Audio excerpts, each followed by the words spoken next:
Across the UK, online and on DAB. Mike Parry in for John Holmes on Talk Radio. We'll get you talking. Get turned on to all killer, no filler conversation. Mike Porky Parry in for John Holmes on Talk Radio. We'll get you talking. A very good afternoon to you. You're listening to Talk Radio, and I am Mike Parry. Some would say Mike Porky Parry, but this is the dawn of a new era because this is the One Mike Show, OK? Now, you might be asking, why is this the One Mike Show? It's the One Mike Show because MG's not here.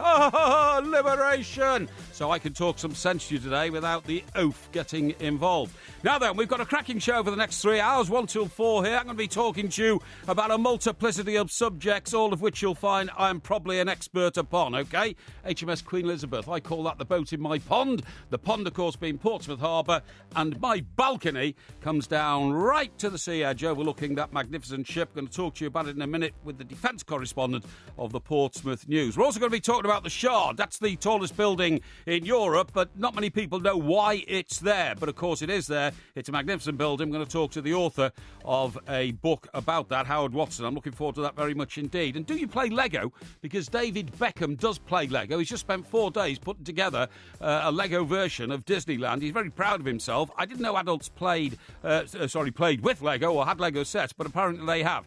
And I'm rather disappointed to say that Daniel Craig is going to do one more Bond film. That'll be his 5th, OK? He's OK, but he's a bit, in my view, serious, and I liked Roger Moore as my favourite James Bond. I wonder who yours is, OK?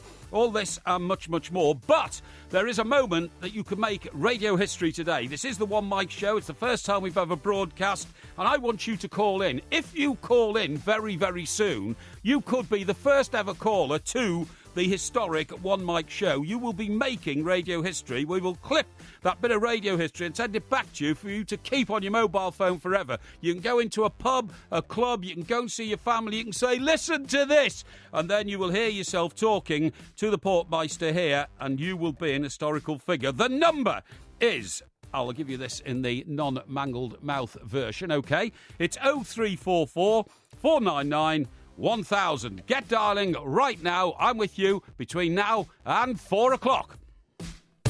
Mike Parry in for John Holmes on Talk Radio. We'll get you talking. Right, good afternoon, everybody, and thank you for joining me. Now, old MG has taken a well-deserved break, some would say. I would say he's copped out. You know, the pressure gets to this boy because he leads the sort of lifestyle which I've always described as being that of an alley cat, so he's had to go for rest and recuperation. Now, last year, he accused me of invading his holiday. In fact, the truth can now be told. He went off to Mallorca with his family. He had a rather nice, natty sort of villa. And then halfway through his holiday, I got a call. He was struggling with everything, struggling with his emotions, struggling with his drink problem, struggling with his own time. So I got out there and made a couple of videos, sorted his life out, and he came back a refreshed man. Well, I can promise you I'm not doing that this year, OK? I'm not going to tell you where he's gone, except he has gone to Greece. Now, Greece is a big place. It's got over 800 islands off the coast, so he could be on any one of them. So I'm not actually giving anybody any clues. But if he's listening now, and he probably will be, because he can't tear himself away from the sound of my dulcet tones, I can assure him I'm not going out there. Now, listen, folks, I want you to give me a call. You could be making radio history, as I've just told you. I'll just repeat that, because I do want you to call in and talk to me over the next couple of days, next 3 days, actually, Wednesday, Thursday, Friday, when I'll be doing this show. Flying solo, they've called it here. It is the One Mike Show. It's a unique show because it only happens when I'm here. When MG's here, it's the Two Mike Show, as you've all gathered. Now, give me a call, please, and the number is 0344 499 1000. The subject I want to talk to you about today, first of all, of course, we will be touching on the Elvis situation. It was 40 years ago today when newspaper headlines smacked us in the face to tell us that Elvis was, in fact, dead. Now, I'll tell you what I do like this morning. I am a student of newspapers because I worked in them in Fleet Street for 25 years, and everybody's done a tribute, but the one that's done it particularly nicely, I think, is the Daily Mirror. Because what I have here is the Daily Mirror front page on Wednesday, August the 17th, 1977. The cost of the newspaper was 7p, and the headline says, Elvis Presley is dead.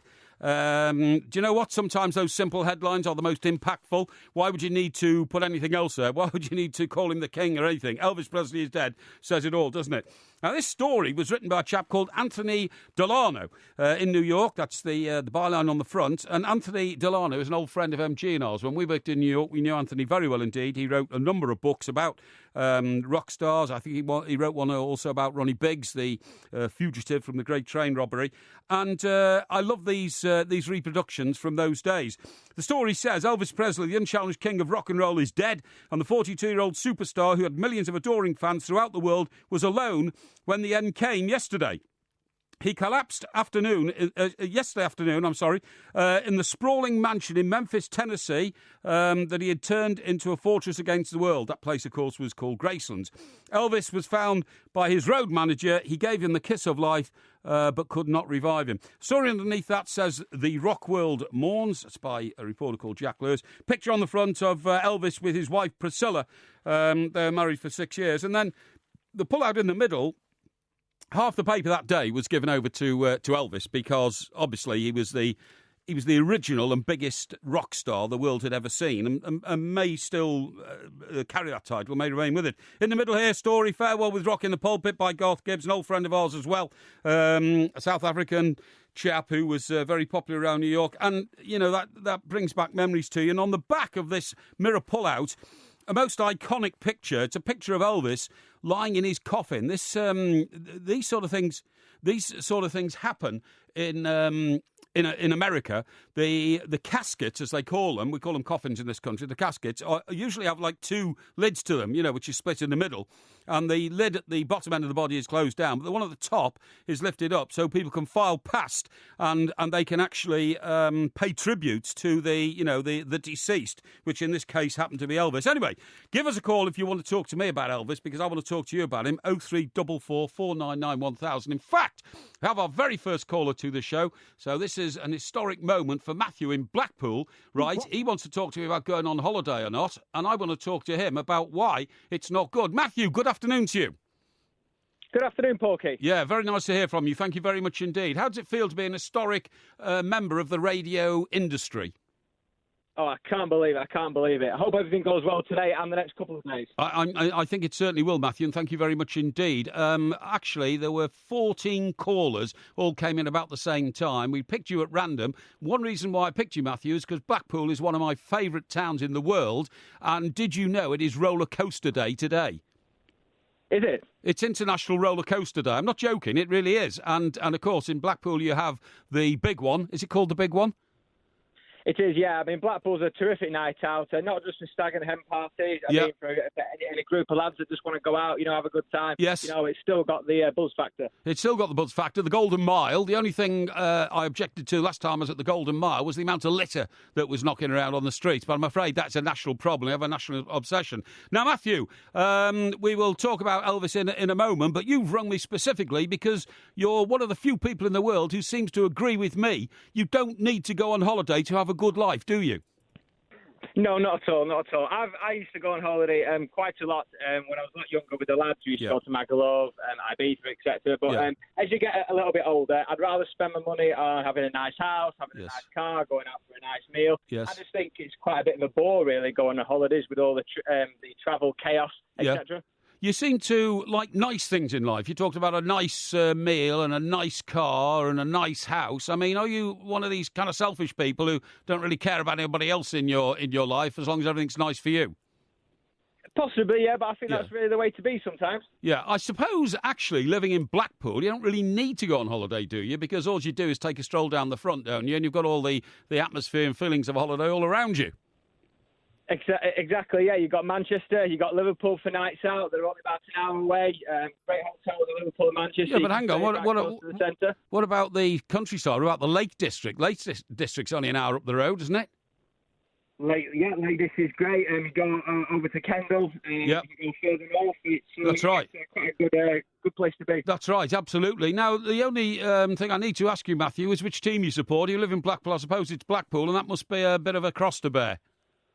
Actually, no. My actual team is Morecambe. Morecambe? Why? Morecambe, yeah. Why? Were you born there? No, that's what got me into football years ago. My friends started taking me to football matches. Yes. And, they were friends, people from Morecambe, and that's who got me into it, and that will always be my team. OK, you know that Eric Morecambe, in fact, named himself after Morecambe, don't you? And that's why there's a statue there on the front, although he didn't come from Morecambe, did he? Not too sure. No, he didn't. Honestly, he didn't. And by the way, this is the One Mike Show. It's usually the Two Mike Show, and MG and I get on pretty well, okay, when we're outside of the studio. You know, we have a drink after work and all that kind of stuff. But Eric Morecambe and Ernie Wise never went to each other's houses and never went for a drink after work. Worked together for 40 years. How odd that is. But Low-Face did go to your house, and he said he didn't like it that much. Do you know, you're a student, aren't you, of the Two Mike Shows, and you're absolutely right. No, it's not that he said he didn't like it too much. It's just that, you know, a fat slob like him doesn't really belong in a place like mine. In those days, he smoked as well. I was a bit worried he was going to get up in the night, nip out on the balcony, have a quick fag, you know what I mean? And exactly. So I thought the better thing to do was to take him out for dinner and then put him in a hotel nearby, which is what I successfally did. And I suggest everybody else should do that. With hopefully a large liquor cabinet next to him. Well, it would have had one of those mini bars, you know. The other thing is, I had to really kind of plead with him to take his shoes off when he came in my house. I will not have people coming into my house walking on my very expensive carpets with shoes that have been touched by the pavement just minutes earlier. You see what I mean? And if everybody accorded to my standards, two things would happen. One, the world would be a better place. And two, nobody would ever sell any carpet again because it wouldn't get worn down. Matthew, I want to thank you very much indeed for joining us. We're going to clip this conversation and send it to you. So I want to make sure you leave your email address with our people in our control room before you go. But thanks very much for talking to me today. It's been a pleasure, OK? Thank you. Matthew's gone. Right, OK, folks. So you are, in fact, listening to Talk Radio, listening to the One Mike Show. History in the making here, because I'm going to show you how it really should be done with that MG, who already, by the way, because he thinks he's taunting me, has sent me a picture of him with a drink on the terrace of his Greek villa. The boy has absolutely no shame. Why do you need holidays? That's a question I'm asking you. And have you got any thoughts on Elvis? And, of course, the Royal Navy has got a ship back. He hasn't had any for a few years. We're going to talk about that as well. Give me a call, please. I am Mike Porky Parry, 0344 499 1000. I'm so looking forward to it. 100% hard talk. Mike Porky Parry in for John Holmes on Talk Radio. We'll get you talking. It's a wonderful night. Gotta take it from me. It's a wonderful night. OK, folks, you're listening to Talk Radio. I'm Mike Parry, Mike Porky Parry to some, and it's a delight to have you listening today because, of course, this is history in the making here on radio. It's the One Mike Show today, not the Two Mike Show. Old MG has gone off on holiday. He feels he needs holidays just to keep him at maximum pace. But I can tell you that we're having a very exciting time here. The calls are pouring in. Nobody so far has shown anything but huge appreciation for me flying solo. So I'm not even sure whether we'll ever invite MG back. Who needs him when you've got me? That's the attitude. Let's read a couple of the tweets and texts which are coming in. This one here, who's this come from? I'm not sure who it comes from, but it says it's a bit of a strange word to start off. I'll say, golly, Porky, you're on your own today. They left the only lunatic in the asylum unsupervised. That's not very nice, is it? That comes from somebody called Tippers. Don't know who Tippers is, mate, but tip yourself over the edge because we don't require that sort of misinformation in this show, OK? Now, another one here. It says, and this is from Patrick. He says lockhead, but I'm sure he hasn't got a locked head. It says, the switchboard of Talk Radio is such a hive of activity with El Planco behind the mic. El Planco, I think he's referring to is me. I'm not El Planco, actually. I'm Mike Porky Parry. MG's not here, but the show is going to be an absolutely blow your socks off 3 hours. So I'm delighted you're all getting involved. The calls are coming in. We'll go to some calls in a minute. But first of all, I want to talk to Carol Ann Rice. She's a life coach. She's the sort of woman who knows the pace of life and how you should pace your life. She's going to tell me now what she thinks MG's up to as he's pushed off on his holiday. Carol, a very good afternoon to you. Thank you very much for joining us. Thanks, Mike. You sound like a very jolly person who doesn't need that many holidays. Well, that's very kind of you. I suppose that a lot of us, quite seriously, exist on adrenaline, don't we? And all the challenges in life come our way and you respond to them and you get on with it.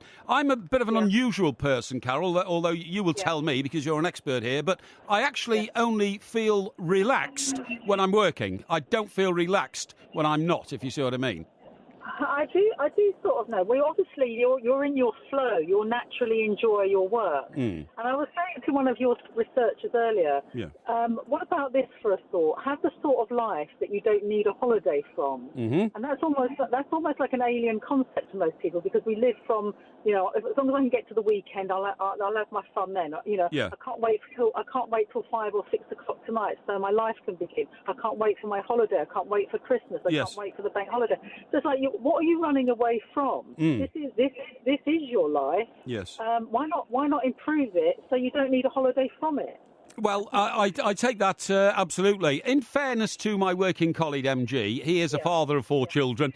He has obligations to make sure that he gives them a summer holiday, and the mother of his children needs a break to get away, from all the domestic pressures that people suffer. So I haven't got a problem. But the issue these days, Carol, which has changed a lot over the last 20 years, is that even though he's on holiday, I am going to be in touch with him on quite a regular basis, because you can these days, if you know what I mean. You don't, 20 years ago, you'd have to rung up the local post office in Rhodes and said, can you go up the hill and contact so-and-so and get him to ring me? Whereas now, instantaneously, he's sending me, boasting pictures of his beautiful sun lounger terrace, with a glass in his hand, trying to make me feel jealous. So it is really, even on holiday these days, hard to get away from it, isn't it?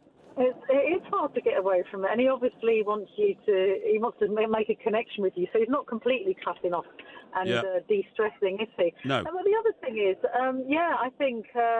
I know a woman who took her iPhone into the delivery room with her because he just wanted to let everybody know what was happening. Yeah. It's like we don't switch off properly. And, in the old days, you'd have to use a payphone if you wanted to phone home and say, Mum and Dad, the plane arrived okay. Yes. And then you would sit on the sun lounger, and if the dog died or something terrible happened at home, you didn't know about it till you got back. Yeah. And so you were able to fully switch off. And I suppose if you think about it, if you just switched off your phone, your laptop and all the other screens, you could have a little bit of a mini holiday just around the house. But you could have a mini mental breakdown as well if you thought you were missing out on things, you know what I mean? FOMO, isn't it? Fear of missing out, FOMO. You're absolutely right. Yeah. But here's a thought, Carol. Mike and I, my missing, co-presenter who's having a holiday, we also do road shows as well as doing studio radio shows. Okay. And we're going to New York in September, and we've got a show on there, and we're looking for that. Now, you see, I regard that as a holiday because I'm going there with a purpose. You see what I mean? Yeah. And we're spending 5 days there, but one of those days we'll be doing the show. So I'll be preparing for the show for 2 days. We do the show, and I've got 2 days after that in which I will use those 2 days to reward myself for having done some work. You see what I mean? Now, now, have I got a strange psychological flaw in my head? No, it sounds to me like you can't see the point of just doing nothing. Yes. Yes, that's a very good way of putting it.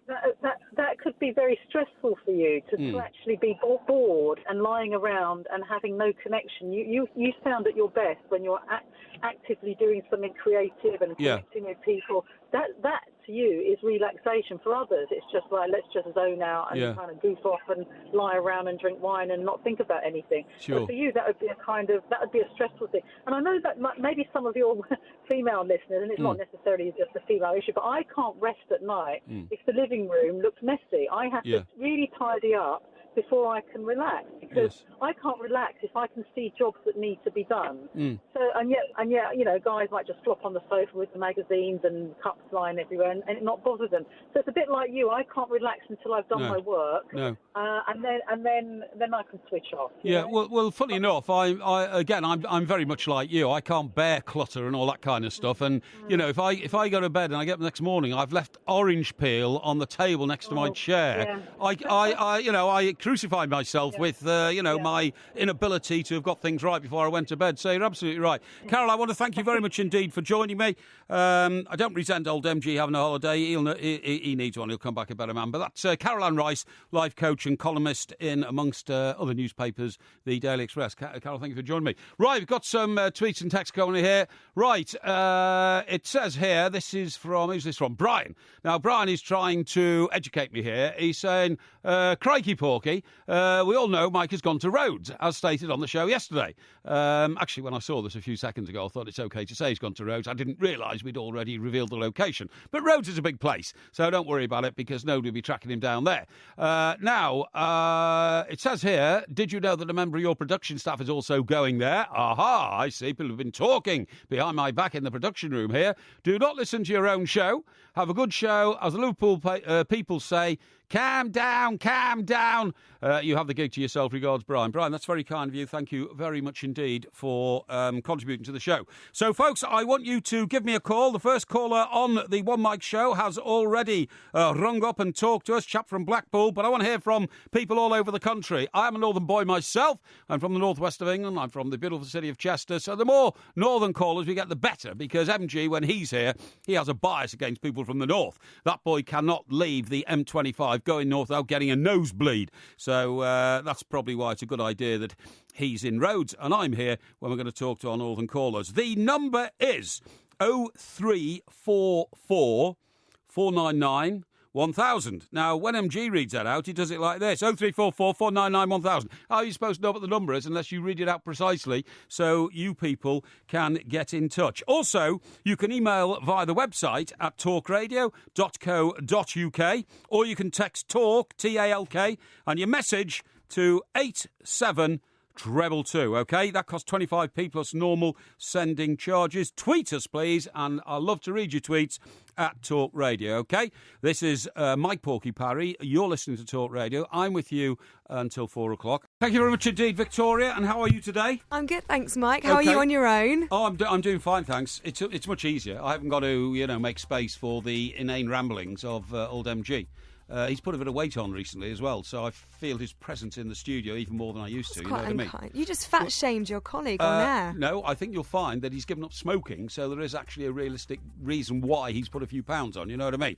And I forgive him for that. I, on the other hand, have taken a few pounds off because I realise that as I'm going to be more and more on video, because we're going to New York to do a show, I thought I should slim down a bit.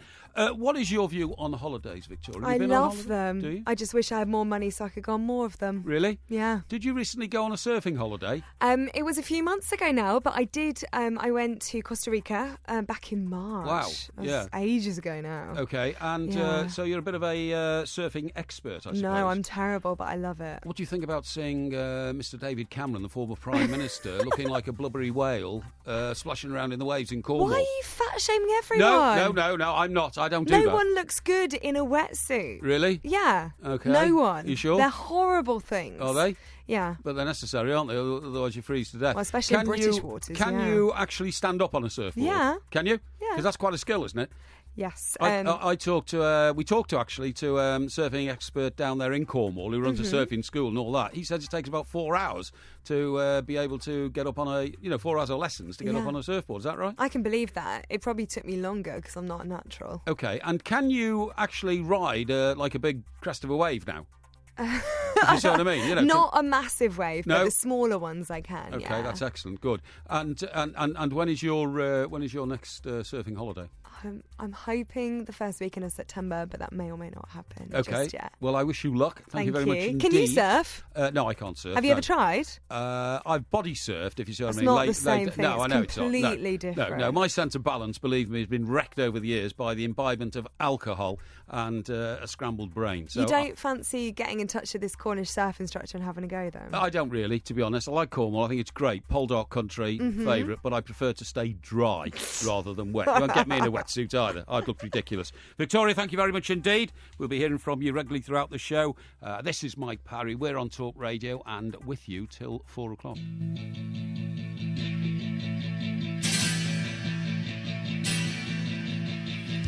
OK, folks, it's 1:34 here on Talk Radio. You're listening to myself, Mike Parry. It is, for the first time ever, the One Mike Show. MG taking a well-deserved break. Thank you very much indeed for joining me and for listening. I want you to call me, please, 0344 499 1000. I want to talk to you about the multiplicity of subjects we're doing, which I'll rattle off to you in a second. Meanwhile, people are tweeting and texting me. That's very kind of you. Chris has sent this very nice message. Just a message to wish you good luck with your solo show today, Porky. That's very kind of you, mate. And to everybody else who's expressed those sort of sentiments, and to wish MG a good holiday. Well, I totally agree. The boy works hard when he's here, so I do not resent him going away. Another one here that came from Chris, by the way. This is Steve. And Steve says, Porky, you are man of the people. Thank you very much indeed. I do love that. I am man of the people. And he says, you're sounding full of vim today. I'm not quite sure what that means. The only vim I know was the stuff my mum used to use to clean the inside of the bath. I wouldn't recommend rubbing that on certain parts of your body, honestly. He says, I'm loving the One Mike show. Well, thank you very much indeed. That's very kind of you. On that man of the people, by the way, folks, MG and I often have this debate about where we should go for a drink after work. And, of course, he's not here today. But whenever I've suggested going to Wetherspoons, he just sort of, takes a pace back. Now, he always accuses me of being a snob and, having sort of superior standards to the common working man. And yet I do regard myself as man of the people. And to prove it, I was actually in a Wetherspoons last night for about an hour. Funnily enough, down in, where was it? Maidstone. Was it Maidstone? No, it's Maidstone. That's right, yeah. Maidstone, Kent, sorry, yeah. Very efficient train service down there. And I have to say, there's a certain, in my view, what's the word I'm looking for? A certain ambience about being with the people who make this country tick, i.e. the working man. But we'll come to that a bit later on. Now, one of the bugbears I have in my life are caravans, right? And over the years, I have complained about the fact that when people attach a caravan to the back of their car and start towing it around Cornwall and Devon, places like that, it can cause a nuisance. Now, perhaps I'm being a bit unkind because I know the caravan industry is huge in this country, and you see caravan parks all over the place, and that's fine. If they want to go to caravan parks, that's great. It's just the getting there that rather irritates me. But more than that, what I find particularly irritating are where people put their caravans when they're not towing them around the country. And, of course, we've all had, or maybe not all had, but if we haven't had, we all know, and certainly in our street, we've seen neighbours suffer from the presence of caravans in drives. Now, when a caravan is properly tucked away behind somebody's house or something like that, I haven't got a problem. If you put them in a driveway, it can seriously affect your quality of life because it can take the light away from the room that's nearest to your neighbour's room. It can cause an aesthetic problem. Who wants to sort of see somebody driving down the road and spot a caravan in a driveway? It's an eyesore. You don't want that. The quality of the caravan might be quite poor. It might be an old, knackered vehicle. And therefore, I think there should be some sort of law and some rule. But things are going to get worse because, according to one of the journals I've read, you may or may not know, being a regular listener to me, I have a series of professional journals that I read on all sorts of subjects. And reading one on transport and holidays, I now found out that caravans are not actually for leisure necessarily anymore. Caravans now are forming part of people's houses. And the reason for this is that obviously moving a house, moving up in the property market, going to cost you, I don't know, if it's worthwhile, it's going to cost you $100,000 or something like that.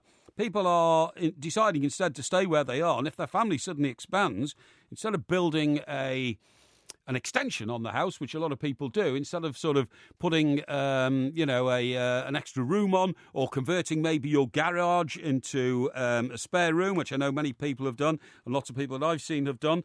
What I can say to you is that people are now just parking that caravan, according to this report I've got.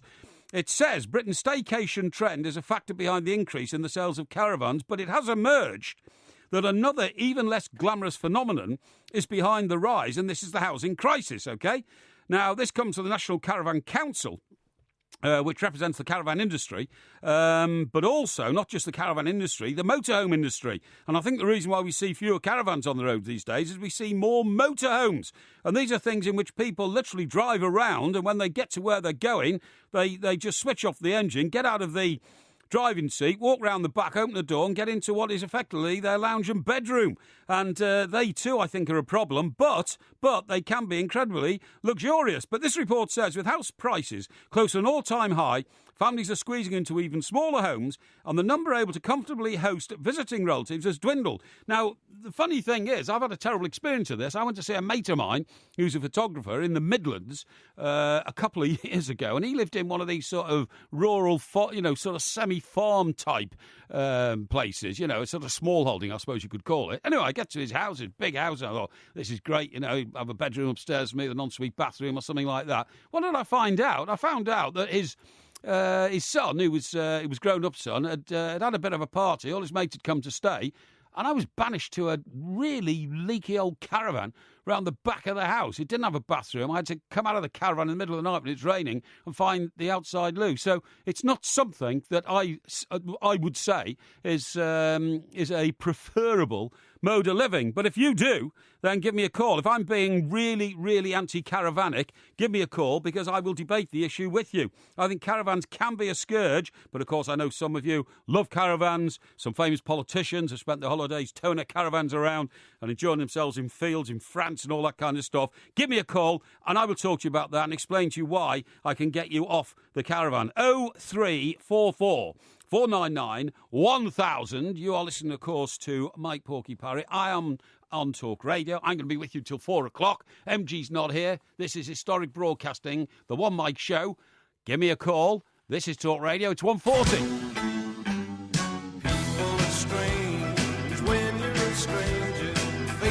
OK, welcome back, folks. You're listening to Talk Radio. I am Mike Porky Parry. It is the One Mike Show, because MG has gone off for a well-deserved break. It's lovely to have you with us. Give us a call, please, if you want to talk to me about the subjects we're talking today. We're going to be talking next about the new aircraft carrier. We've been talking about Elvis is dead. Of course, he is 40 years ago, but it's 40 years ago today. It's National Roller Coaster Day, and we're going to be talking about the Shard a bit later on. That's Europe's tallest building, and, of course, a James Bond expert to tell me why Daniel Craig has decided to sign up for a fifth Bond film when I think the quote was, I'd rather stick broken glass in my eyeballs than do another Bond film. Well, he's doing it, and I suppose, 20 or 30 million might have helped, but who was your favourite James Bond? Right, you can call me on 0344 499 1000. You can email via the website at talkradio.co.uk. Text me, please, talk, T-A-L-K, and your message to 87222. That's 87222. That's 25p plus your normal sending charges.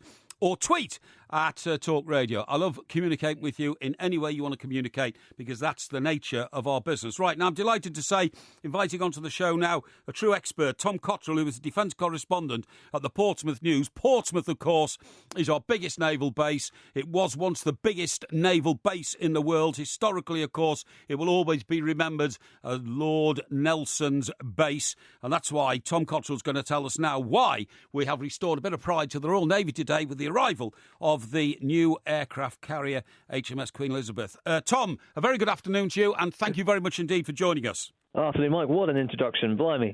Well, that's very kind of you. But, I have to say, Tom, I live in Gosport, right? My place overlooks the harbour. When I first moved in there 8 or 9 years ago, I used to love glancing out from my balcony and seeing 4 or 5 or 6 Royal Navy ships.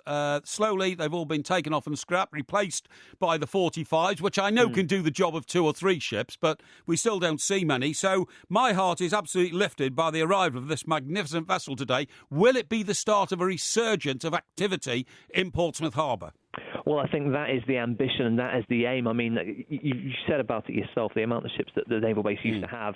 Obviously, that's diminished. But with this new vessel, 65,000 tons worth, to give you a sense of idea, just inside the ship's expansive hangar, you can fit 2 of our frigates inside the hangar. Golly. She is an absolute colossal beast. From your home in Gosport, she'll completely blot out much of the naval base. Yes. She's tremendously large and a real piece of kit to have. Yeah, I wish I could have got down there today because, to see but of course it'll be in and out now because it presumably now is going on a series of sea trials, is it? Yes, so she's going to be in the city for a fair bit of time now, but she will be looking to continue her sea trials relatively shortly once, obviously, ships companies had a bit of a break because she's been having a bit of a busy few weeks, certainly, to say the least. But, there are plenty of celebrations in Portsmouth today. It's an incredible moment as the ship came through the city's harbour. It would have been. Now, when you get a ship of this size, Tom, of course, you know these things much better than I do, but does it not have to have accessory ships sort of within a fleet to sail with it, supplying it and all this kind of stuff?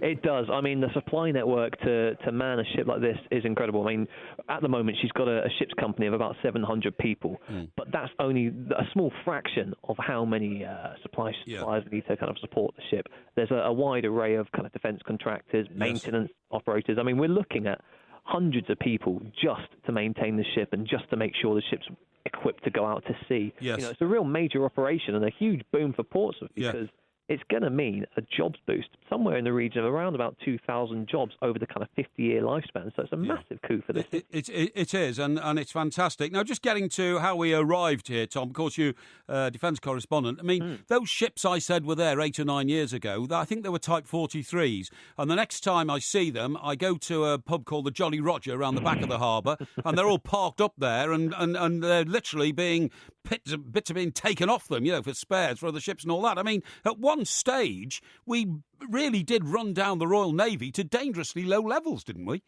Yeah, I mean, the Navy were always adamant they had the capability to do whatever it was they were called to do, whether that's deploying overseas, whether that's whatever. They had that capability. Take back the Falklands. I mean, could that still be done? Not to the same degree, but obviously I think it would be a different bit of warfare. I mean, Falklands was a totally unprecedented invasion, and we responded in tune. But we wouldn't necessarily have the same ability to do so because a lot of the ships that went out to Falklands to begin with came from Gibraltar, of course, and actually we don't have those warships based out there, particularly the strong warships, the frigates, destroyers, for example, based in Gibraltar. Yeah. So we'd still be able to defend the island, but certainly not in the same scale as we did previously. Sure, OK. Now, what is the timescale on this ship, Tom? Because it's not obviously battle-ready yet, is it? And then we've got to get the aeroplanes on top of it. When is it literally going to be a lethal piece of equipment that the world can shudder at? Well, I mean, talking to some of the senior commanders and some naval base today, it could, if it needed to, be rushed into service, much like HMS Illustrious was when the Falklands came about. Yes. But actually, realistically, we're looking at 2018 is when we're going to get trials of the new jets. That's the F-35B. Yeah. And then to actually get the ship fully into service, we're looking around about 2020, give or take, kind of the early 2020s. That was when we can expect it to be kind of going on her first deployment overseas, most likely towards the Middle East, for example. Yeah. So there's probably a good 5 years or so until she's really fully operational. Yeah, sure. That's great. Now, although I haven't seen this ship, I didn't get down when the most recent US aircraft carrier came into the Solent. About a couple of years ago, the Theodore Roosevelt was berthed in the Solent, and I went down to look at it and I had a pair of binoculars, and I simply couldn't believe it because I think that had 60 aircraft alone sitting on the deck with another 30 below. And somebody told me that represented 1/4 of all the planes the RAF have got in this country on one ship. Now, if the Theodore Roosevelt couldn't get into Portsmouth Harbour, and that's why it was sitting in the Solent, how did we get our ship in today? Well, the difference is the Theodore Roosevelt has had deeper bow, for example, so it goes much deeper into the water, whereas ours doesn't necessarily go as deep. But it's still a super carrier, 65,000 tons worth compared to Theodore Roosevelt, which is about 100,000 tons. That's the biggest ship class in the world. Okay. The way we managed to get our ship in was through a huge dredging program. Yep. We're talking about it was a 2-year-long process, and the amount of silt and things, mud removed from the harbour, it was enough to fill 1,280 Olympic-sized swimming pools, just to give you a sense of idea. Yeah, sure, yeah. So they've carved a whole new channel. We've got new navigational lights to kind of aid the carrier as she's coming into port. So it's been a massive effort. It's £100 million worth of investment just in the harbour and off the naval base to get QE in. Funny enough, I went out to one of the Napoleon forts for lunch recently, although we didn't get on because the sea was too rough. The one day I picked to go out there and I took the family out, the boat that took us out there just couldn't dock. The waves were too high. But on the way out, there were all these yellow poles sticking out of the water. And I said to the chap, I said, what are those? He said, it's the new navigation system for the carrier. So that, again, is part of the infrastructure we've had to build around this ship, isn't it?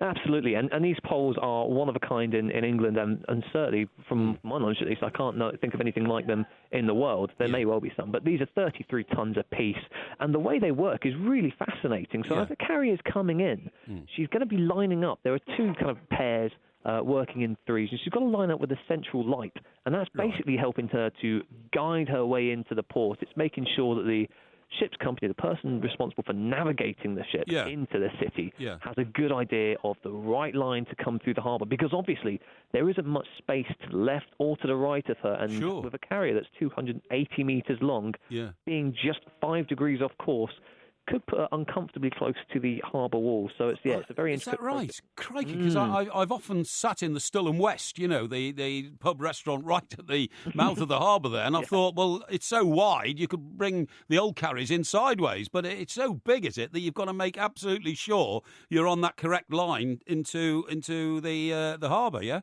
Yeah, because, I mean, she's about 70 metres wide and she's 280 metres long. So to put that in perspective, if you imagine the Spinnaker Tower and you lay the Spinnaker Tower down flat, the carrier is 100 metres extra longer than the Spinnaker Tower is tall. So, she's a really big beast to get into the city. But, it's an incredible moment today. Something to be incredibly proud of. And apart from the 2,000 people, of course, who are going to be employed looking after the ship, it will reinvent the tourism industry in Portsmouth, only because if people hear that ship's coming in, they're going to come down and want to see it, and people around. Just one last question here, Tom. Thanks very much for giving me your time. I know it's a very, very busy day for you, but I know you're not a political journalist, but, the armaments of a country have to be political. Will this be part of a negotiating chip with Europe, because we've now got the prime ship in Europe? It used to be the Charles de Gaulle, didn't it? The French had an aircraft carrier. We've now got the prize ship. Will that, do you think, be part of a negotiation on a relationship with Europe in the future?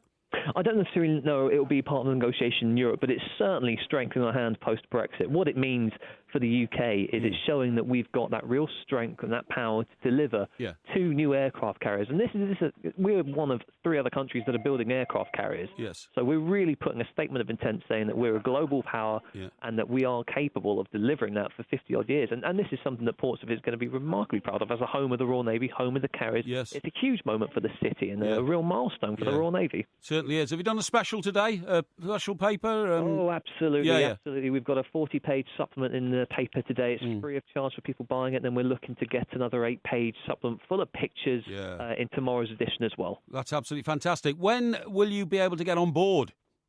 Well, that's a good question. That is a good question. One I'm certainly looking to get sorted myself. Sure. Well, I'll tell you what, when you do and you see the magnificence of it from the inside, give us a call, will you, and tell us all about it. It would I've been on before in Rosyth. It's certainly not the same when she's all ready and moving. Sure. Absolutely right. Well, Tom, thank you very much indeed for joining us today. That's Tom Cottrell, defence correspondent at the Portsmouth News, probably one of the best informed men on the military situation, particularly the Navy in this country. Now then, I'm delighted that you have all responded to my invitation to get involved in the show. Thank you very much indeed. And it says here, who's this? Sue in Tonbridge says, talk, please stop repeating yourself. Sue in Tonbridge. I'm not sure what you mean there, Sue. The only thing I'm repeating is the phone number because I want people to call. We've had a lot of callers so far. I haven't managed to fit them into the show so far, but we will. And Sue, if you want to be amongst that number, you are very welcome to pick up the phone and have a chat with me. You sound like a good person. Now then, a few more tweets here. Who's this? It's old Musso. He says, Porky, you and Elvis have got one thing in common. When both of you were born, they broke the mould. Well, that has been said before. I mean, obviously, Elvis was in the entertainment industry. I suppose I'm in a form of the entertainment industry. But, I don't wear sort of pearly suits and curl my lips, so to speak.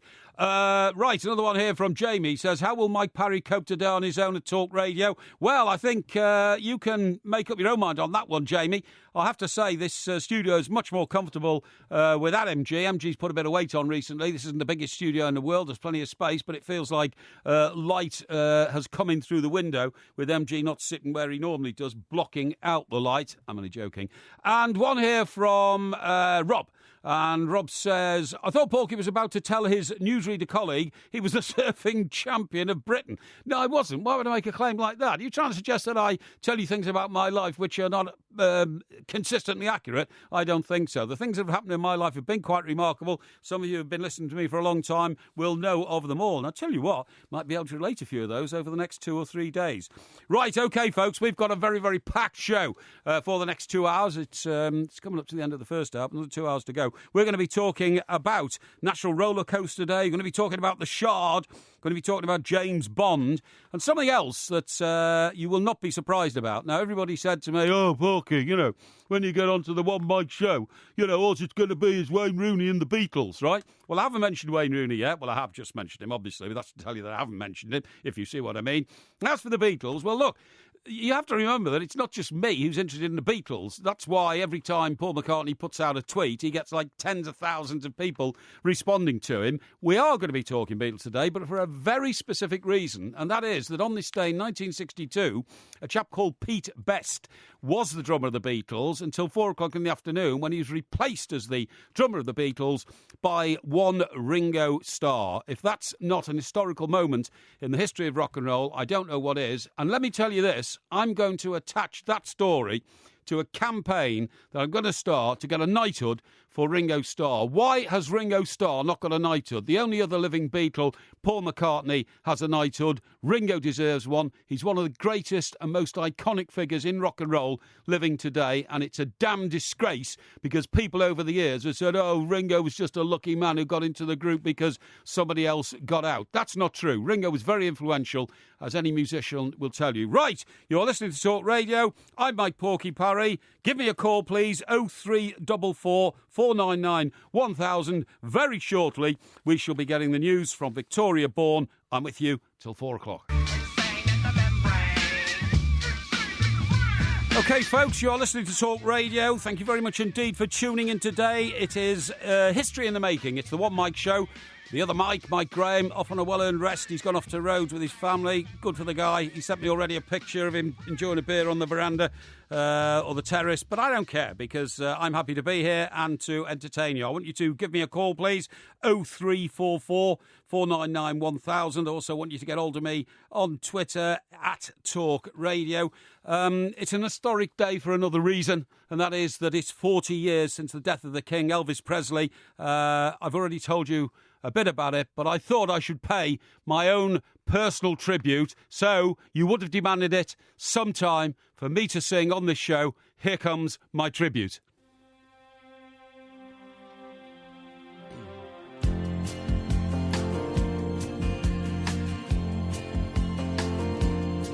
Well, I just can't help believing when she smiles up soft and gentle with a trace of misty morning and the promise of tomorrow in her eyes.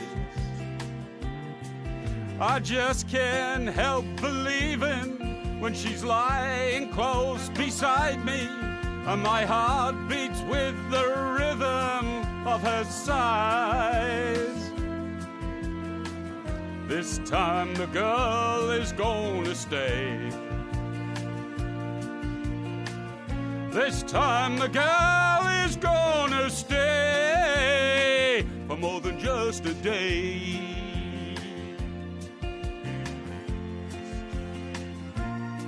Oh, I just can't help believing when she slips her hand in my hand and it feels so small and helpless as my fingers fold around it like a glove. Oh, well, I just can't help believing when she's whispering her magic on her tongue. Right, OK, thank you very much indeed. Yes, well, there you go. That was my, I think, rather professional effort at just showing you how I pay tribute to the King, Elvis Presley. And if you want to give me your verdict on that what I would say, sparkling interlude in the show, then, of course, you can text talk and your message to 87222, 25p plus normal charges apply, or tweet us at Talk Radio, or, of course, you can call us on 0344 499 1000. I really would like your verdict on that one, because I've done a bit of singing over the years. I've done a few of the karaokes, but I think that was a particularly good one. And I have to say, when I played it out to the office before coming on the show today, round of applause rippled around the whole of the Talk Radio Towers building. So I'm really rather proud about that one. It's rather good. Right, now then, let me tell you what we're doing now. I'm delighted to say that we're going to be talking about the Shard, OK? Now, the Shard, of course, is a building in Britain. It's in London, so I don't be London-centric about this, but it's built over a railway station called London Bridge. Huge building, biggest in Europe, and I have to say, it's very, very impressive. I was delighted to be invited to a Christmas party right at the top of the Shard last Christmas, just before Christmas, and it is a magnificent experience. The very, very top floor where we're allowed to go up to is actually open to the elements, so you can imagine that. Now, I'm delighted to say, joining me now on the show today, on the One Mike Show, History in the Making, is the author of a book about the Shard, The Vision of Irvine Cellar, and Howard Watson is with me now. Howard, thank you very much indeed for joining me. Welcome to the show. It's a pleasure.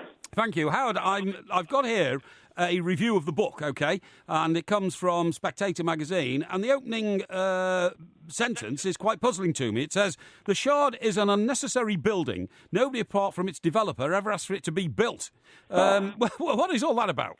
Well, that's because certain people think that no tall buildings are necessary, per se. In the end, they're the great big neighbours. They change the skyline. They don't necessarily always fulfil a purpose that couldn't be done with a smaller building. Yep. So some people would argue that 6 to 8 stories would be enough, and if London was full of buildings like that, then we wouldn't need skyscrapers. But the fact is, London doesn't have those buildings, and it doesn't have the sort of sites that are good for those buildings, and so certain people take it upon themselves to build tall and to make the most money possible out of a certain area of land. And if you can do that while making a building that has some beauty about it, has some credibility about it, and doesn't ruin the environment, then in my opinion, that's a good thing. OK, so you're a big fan of the building, are you?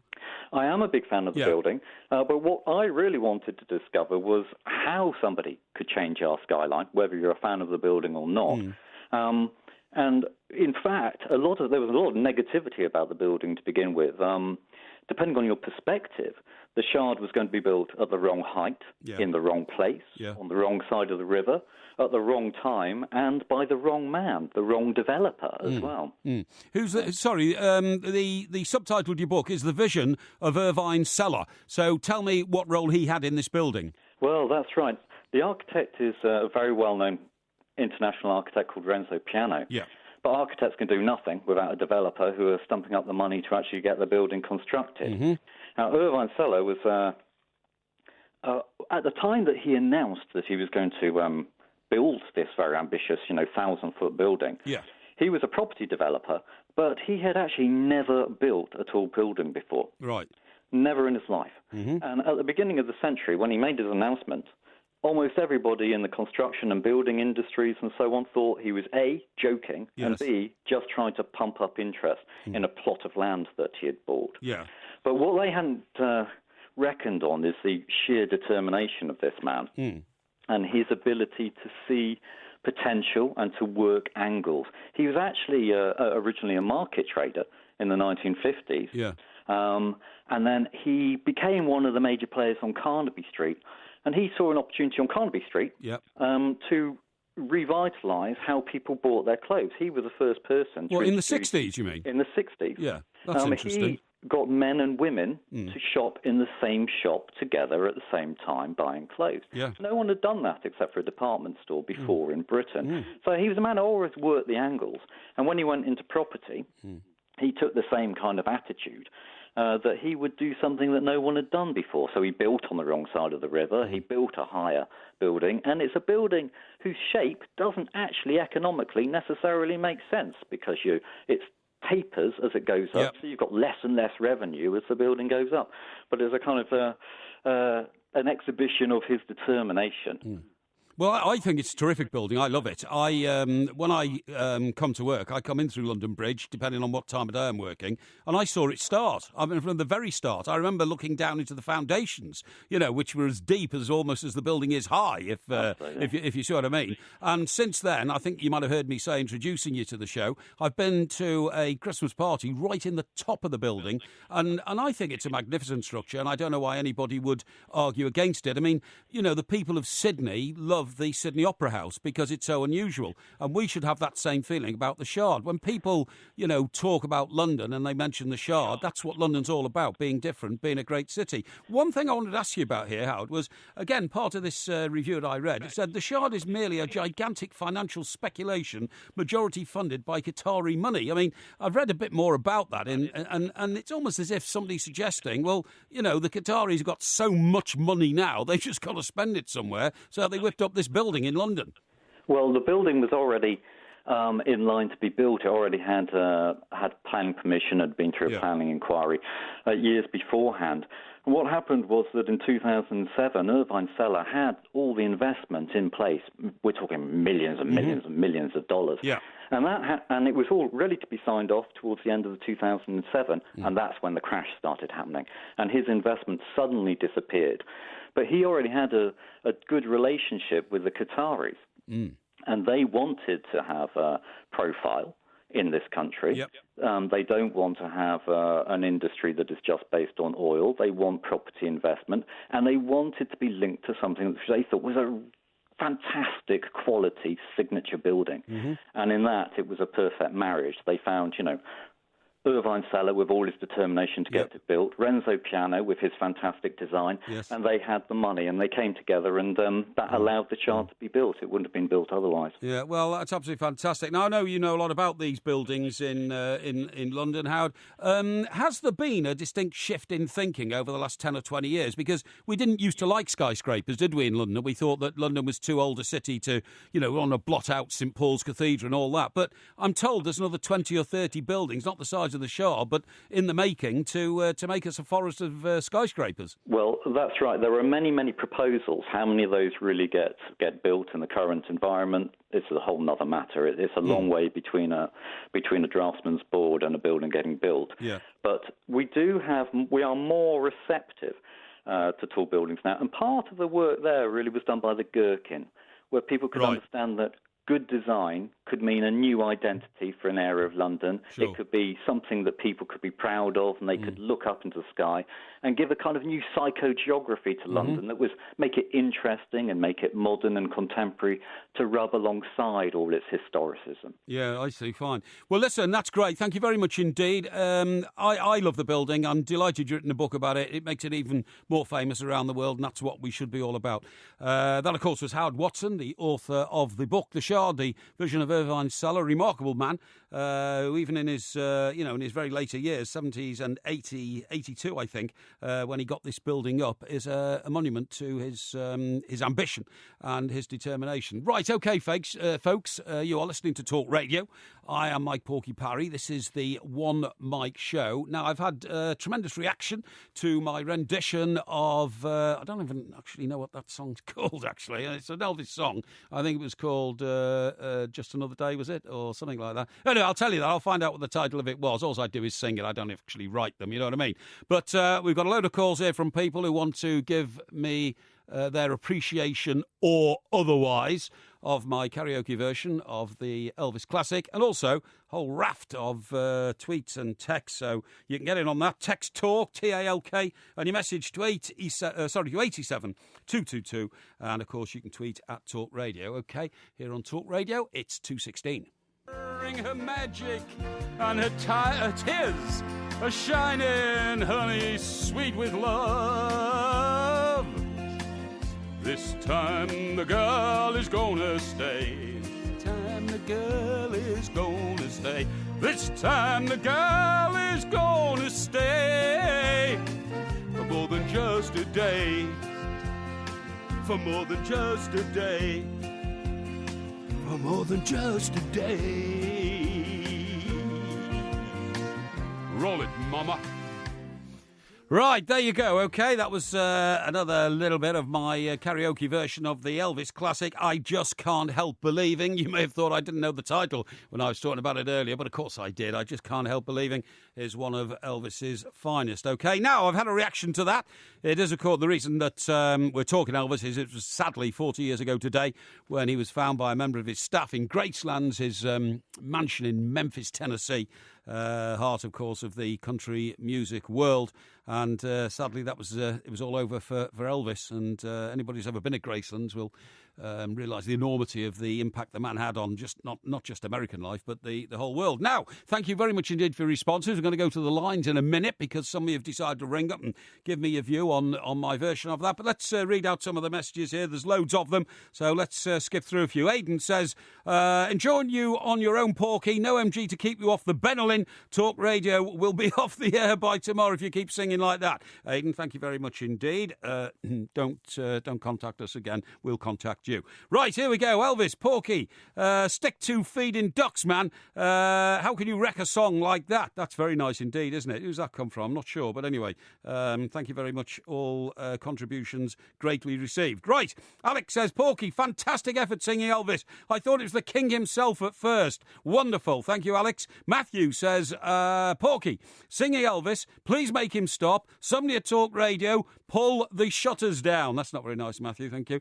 Admiral, it's quite a nice name, isn't it? Unless his name is Taylor, and he's Admiral Taylor. But anyway, he says, a stunning, truly stunning rendition, even better than Elvis himself. Yeah, you see, I'm getting a lot of these. Flinty says, why did you go into Tarzan mode at the end of the song? Well, I didn't go into Tarzan mode. The point is I had to catch up with myself because I was so far ahead of things, and I thought it would just add a bit of character. Right, Michael says, the girl won't be staying for long if you insist on singing like that, Porky. What a racket. Yeah, well, you know, it's not a very nice thing to say, is it? And here we go. Joe says, it's Talk Radio. I thought I'd accidentally swapped to 50s radio. When is MG back? It's not a very nice thing to say, Joe, is it, eh?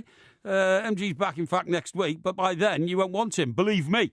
And to say that we accidentally swapped to the 50s radio, if you have no appreciation of the man who basically invented rock and roll and is probably the most famous and most iconic singer rock star of all time, then I would suggest you're in the wrong, pal, not me. OK? And one here from Cy.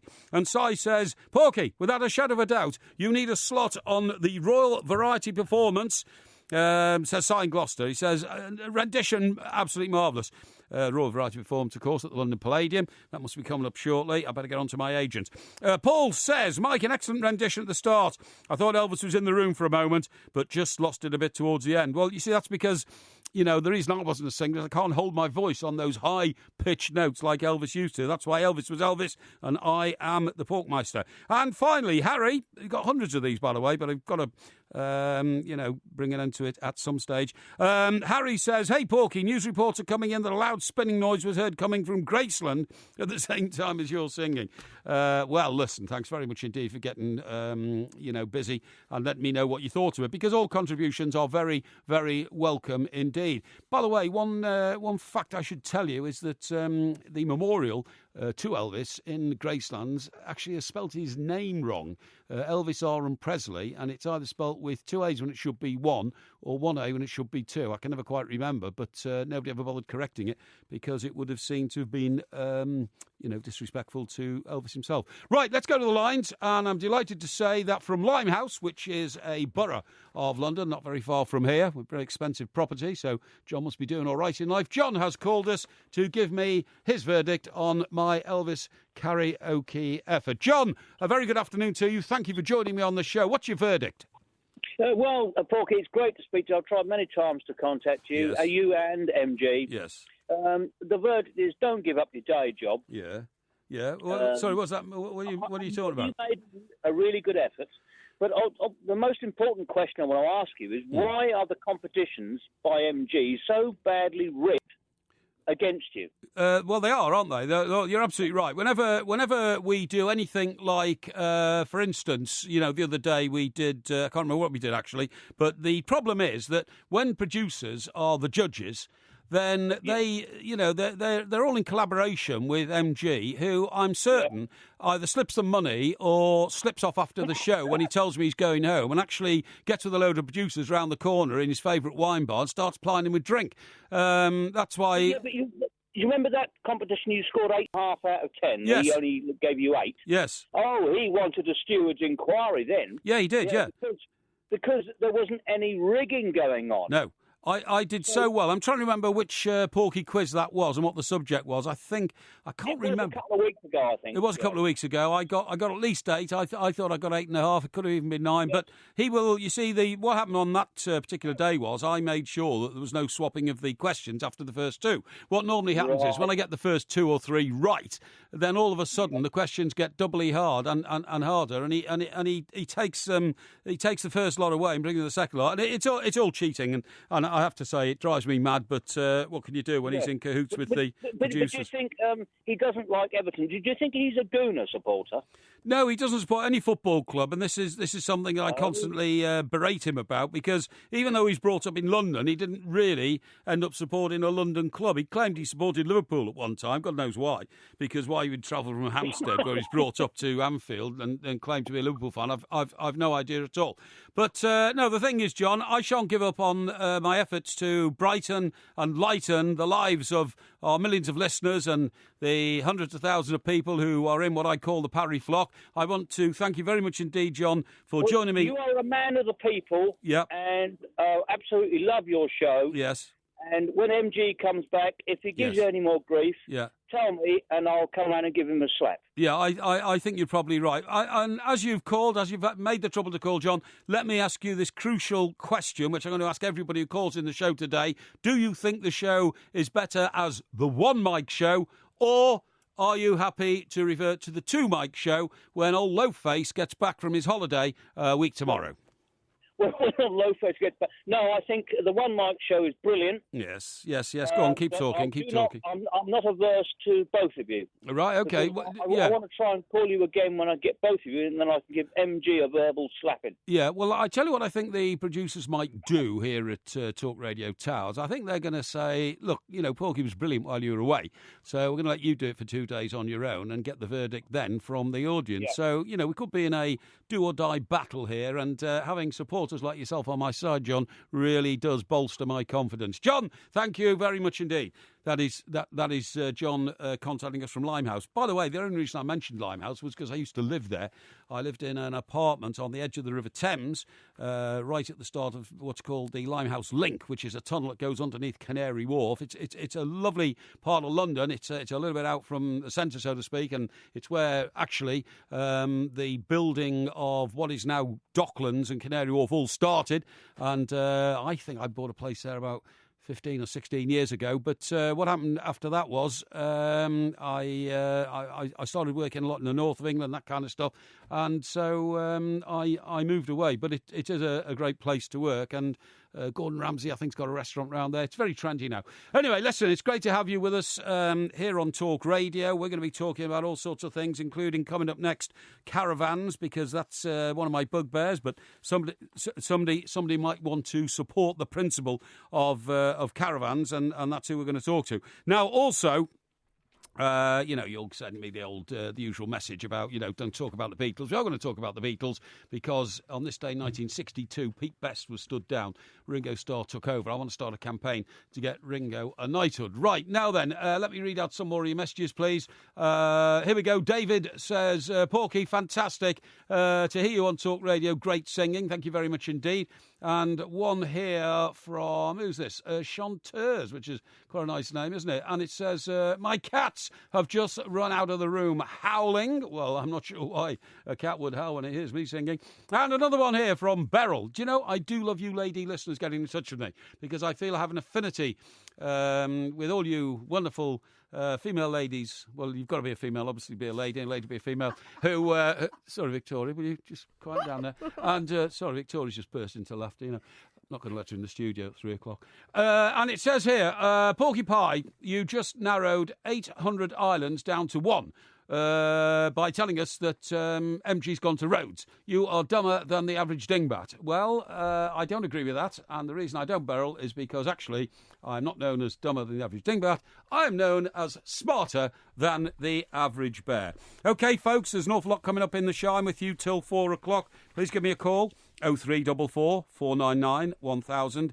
More particularly, send me a message if you wish to. Text TALK, T-A-L-K, and your message to 8722, 25p plus normal sending charges, or tweet at Talk Radio, OK? Coming up next, as I've told you, I'm going to talk to somebody about, I'm going to talk to an expert, actually, about caravans, why caravans are not necessarily any longer being towed behind cars, but parked in your neighbour's driveway, which can drive you mad as part of their expanding house. But before all that, I'm delighted to say we're going to get the news headlines, an expert rendition from Miss Victoria Bourne. Victoria, thank you very much indeed. Now, when you were last in the studio and we were chatting about surfing holidays, OK? Have you ever been on a caravan holiday? Yes, many. Really? Yeah. So growing up, they were all the holidays that I ever went on because my parents have a van. My dad even works for a caravan company part-time now.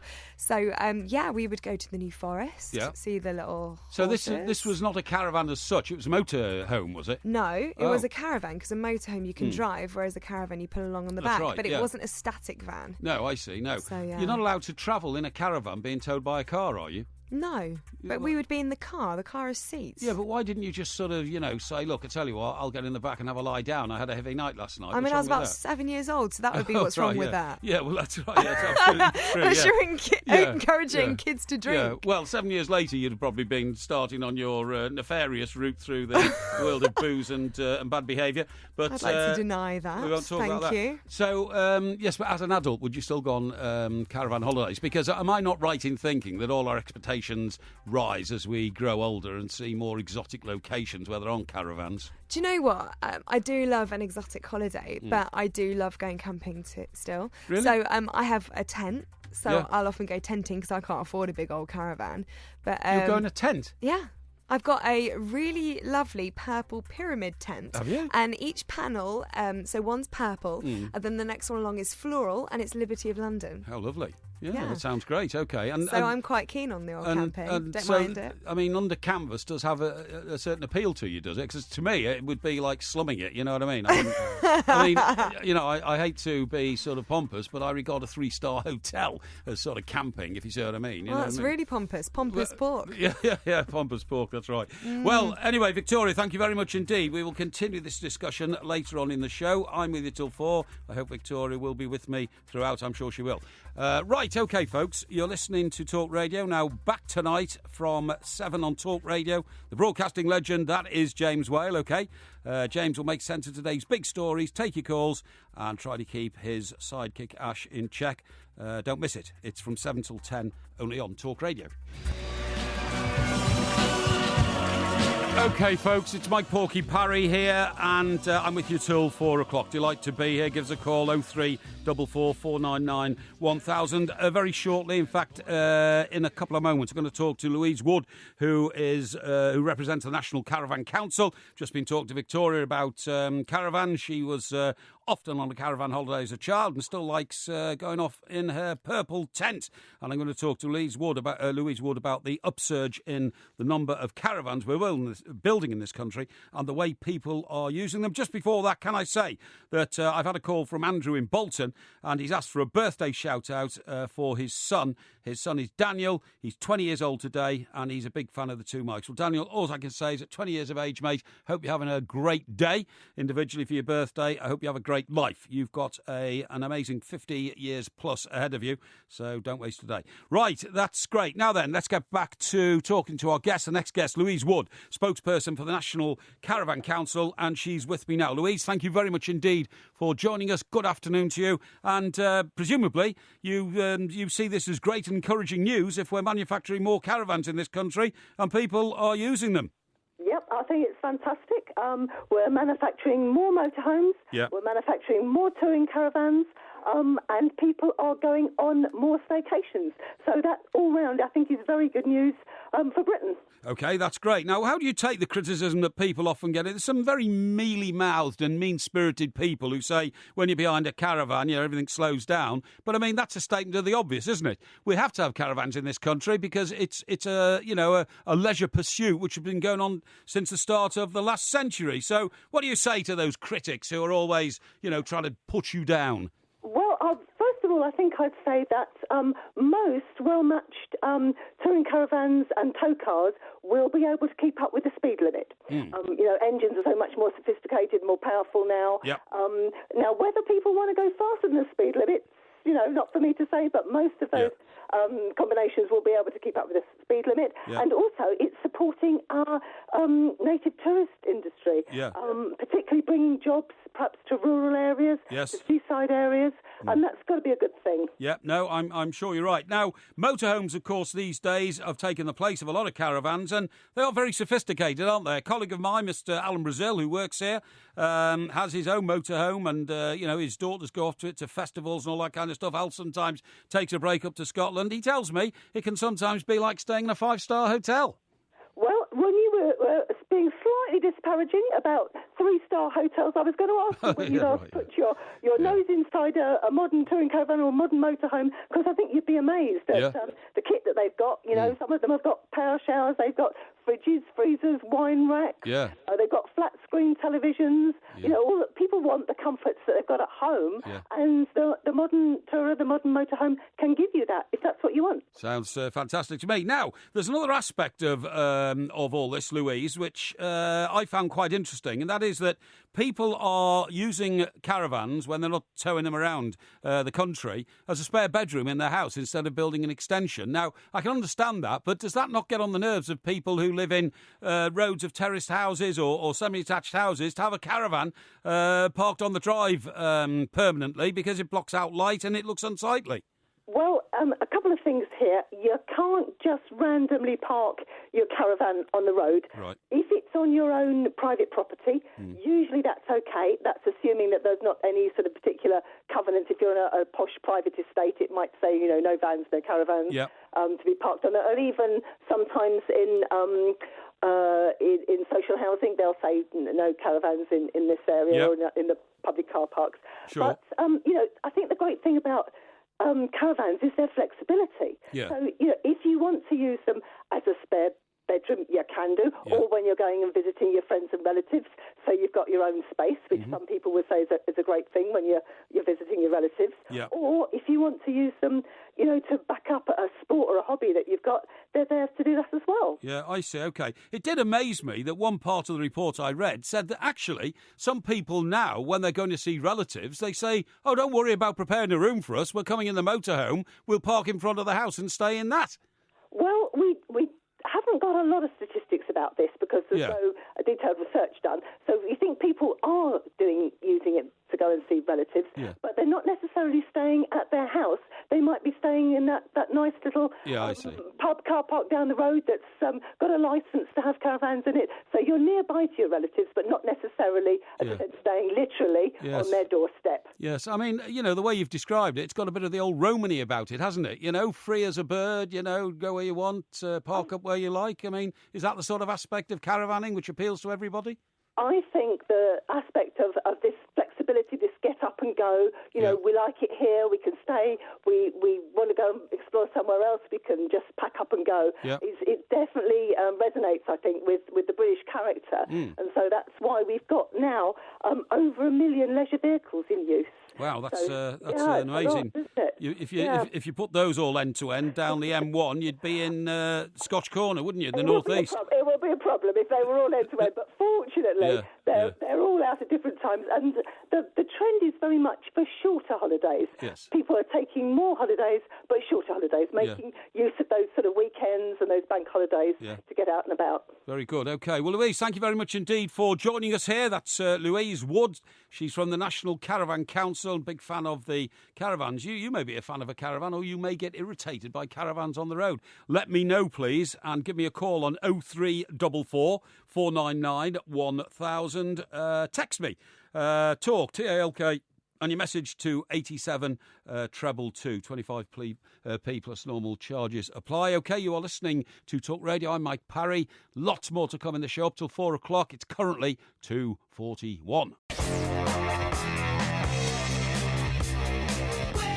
OK, folks, you're listening to Talk Radio. This is the One Mike Show. It's an historic day. It's the first ever One Mike Show, and I want to thank you all very much for being involved. You've been calling in your numbers. We'll get to some callers very shortly on the show. You've also been texting me and tweeting me, and it's very good of you. I feel like there is a lot of appreciation out there because MG, of course, has gone off on holiday. I am doing the show solo, flying solo. I'm enjoying myself enormously, communicating with you guys while MG lies back on a sun lounger and drinks copious amounts of alcohol. If that's what he wants to do, then that's up to him. Now then, let me tell you, Lego as a kid was a great favourite of mine, and I used to love building things like houses and steep buildings and diving boards and all sorts of things, but it was never quite as sophisticated as it is today. Now, I was very intrigued earlier in this week to read that David Beckham, anybody knows who David Beckham is, he's one of the most famous men in the world, put his mind to piecing together a Lego Disney castle. Now, you know, David Beckham is the father of 4 children. Some of them are grown up, but he's got a little girl. And he posted a late-night picture of himself next to the completed model, and it's believed he's built it with and for his little girl Harper, who I've just mentioned. She's 6. It was made up of more than 4,000 pieces, and he's very proudly, you know, put this picture out. So, and it rather intrigued me because I didn't really know that Lego was a sort of adult pursuit. David Beckham is 42. He's got millions of followers on social media, and he's posing proudly by this monument, really, to both Lego and Disney. So I thought I'd find out just how big a deal it is with adults, and delighted to say that I have on the line now, I've got Richard Selby, who is a very experienced Lego builder, so to speak, and an arch supporter of the belief that Lego is for adults as well as children. And he's with me now. Richard, thanks very much indeed for joining me. Welcome to the show. Have you been a Lego fan all your life?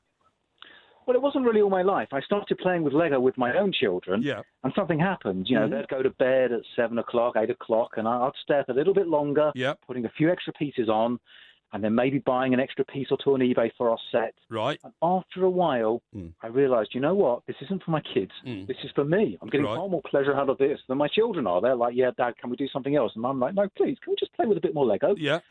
And okay, so you kept playing with them. So has the pendulum now swung, you know, so dramatically that it's no longer you playing with your children, it's your children playing with you? Pretty much that's what's happened. Yep. At first I thought, this was probably about 10 years ago, and I thought to myself, you know what, this is crazy, am I alone here? But soon it turned out I wasn't the only adult fan of Lego. There's a whole community. Look at AFOL, that stands for Adult Fan of Lego on the internet. Yeah. You'll find that we are... Really? Is that an organisation, AFOL? Because, you see, I could never see myself possibly ever opening a box of Lego and starting to make something, quite apart from anything else. What happens if somebody visits the house and realises that you're actually an unreconstructed child playing your Lego? That's a fair enough point, and a lot of people say that, but I'd have to take issue with a bit there. Right. You see. Well, listen, I'm going to amaze you now, because guess what's happened? My producers have surprised me, and they have brought me in a box of Lego. How about that? Oh, really? They've gone out and get it. I've got it here. Now, let me tell you which one it is. Now, I can tell you, Mike, this is the most exciting thing to happen to you on air, I'm sure. Is that right? Yeah. Well, hang on. This is right. I've got Lego 70607, so I think it's a pretty basic one, but they want me to actually enjoy the thrill of building Lego. Now, first of all, you have to get the box open, which, of course, is, well, here we go. I've got it. Right, here we go. Right, I'm tipping all this out, right? You can hear the pieces of Lego in here. Not everyone knows what 76007 is. What's the picture on the front? What's it meant to make? Right, it shows a street. It's got a street lamp with some red bulbs attached to another street lamp, okay? It's got some Chinese characters in it. It's got a couple of guys, got a policeman talking to a motorist who seems to be driving a milk float, if that makes any sense. Oh, no, it's a police wagon. It's like a police wagon. Is any of this making any sense? Oh, it's called the Ninjago movie. Ninjago movie? Does that make sense? Yes. It certainly does to me. Can I explain a little bit? Yes, please, yes. I'm going to open these now. Yeah, go on. Let me give you a bit of background. You see, Now, I know it looks like Ninjago, but the correct pronunciation is Ninjago. Oh, Ninjago, yeah. It's a theme which Lego themselves, the company, came up with about 7 or 8 years ago, I believe. Right, yeah, I'm opening these now, yeah, go on. And it's kind of a sort of ninja fighters sometimes in the past, sometimes in the future. Yes. Anyhow, it's taken the imagination of young boys across the world by storm. Right. So much so that there's a Ninjago movie being released in a couple of months. Right, okay. So if this is the first time you've heard of those letters, Ninjago, it won't be the last. Won't be the last, eh? It'll be plastered over buses and billboards everywhere, including the Lego sets. I see, so, fine. Yeah, go on. You know this thing about what came first, the chicken or the egg? Well, this time, what came first, the movie or the Lego set? It was definitely the Lego set, is now leading to a fully-fledged Warner Brothers produced animated movie. Really? So it's a big thing, Ninjago. It might not be targeted at your age group, Mike, but it's a pretty big thing in the world of youngsters. Okay, so have you built this one? You've actually built this one, have you? I've got my got my street lamp I here. personally haven't. No. I'm sure at this point you're going to go a bit quiet because you're poring over the instructions thinking, hang on, these pieces look a bit different to when I was young. I don't need instructions. My natural intelligence is allowing me to put these things together. And whilst I'm talking to you, I'm there's so many coloured bits here, I'm putting it all together. And tell me this. That's what David Beckham says with his 4,000-piece Disney castle. I bet he did as well. But but please tell me this, Richard. How much do you actually spend on your, can I call it a hobby now, or your obsession, or whatever it is? Yeah, I'd like to think I'm somewhere between hobby and obsession. And now my wife might take issue with that. Yeah. How much do I spend? I couldn't possibly tell you. That's a secret between me and my bankoli. And if my wife were ever to hear... Yes. Yes, no.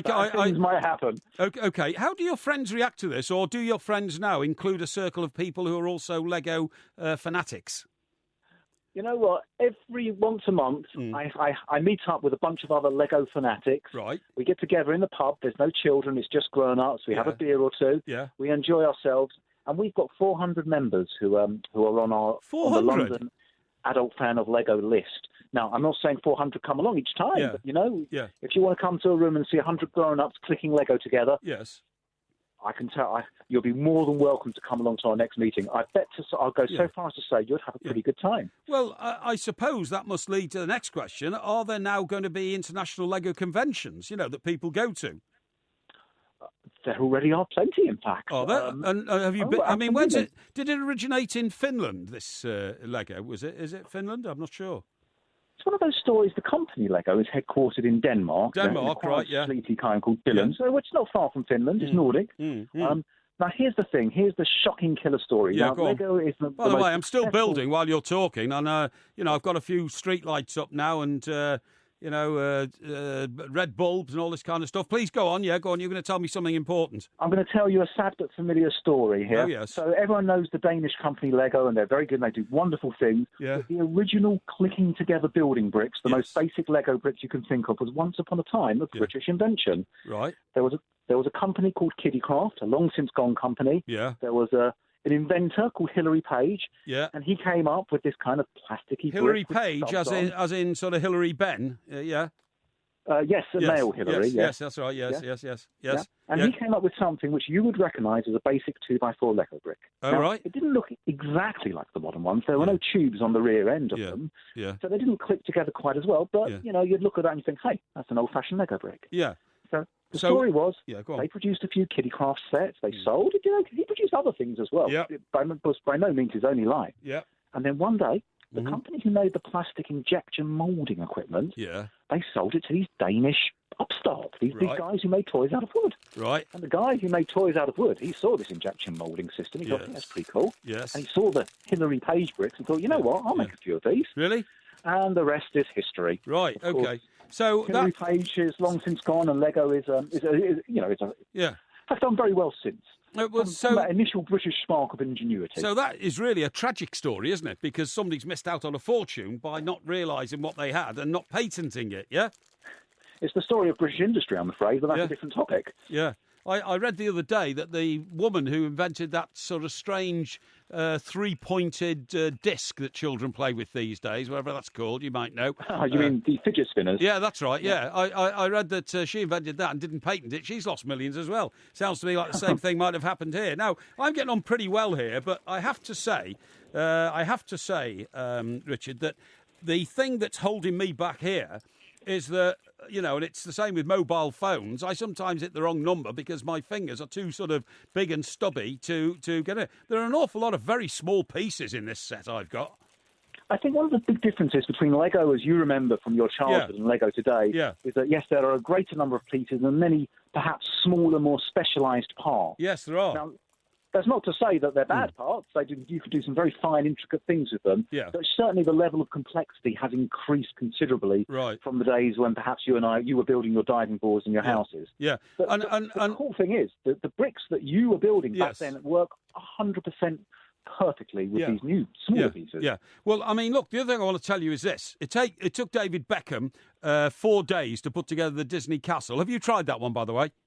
I haven't personally tried it, but I tell you what, I'd have to allocate more than 4 days in my calendar to do that castle. Would you? Yeah, well, he's a monster. He's Beck's golden balls, so he's probably very good at it. Now, the other thing I was going to say to you is that recently I got an exercise bike, and it took me about 2 days to put that together with a huge manual of instructions. Now, my memory's right, when I first got my first Lego set when I was about 6 or something on Christmas morning, it was just a box full of white bricks. It didn't have a manual of instructions. You didn't need one. It was so easy just to put bricks together on a white base. But I can't make head nor tail of these instructions, and there's so many pieces, so intricate, so small, that I think that this is, I think it's going to perplex young kids. And this is why I think it's become an adult pastime, because it's too complicated now for little 5 and 6 year old children to be able to do it.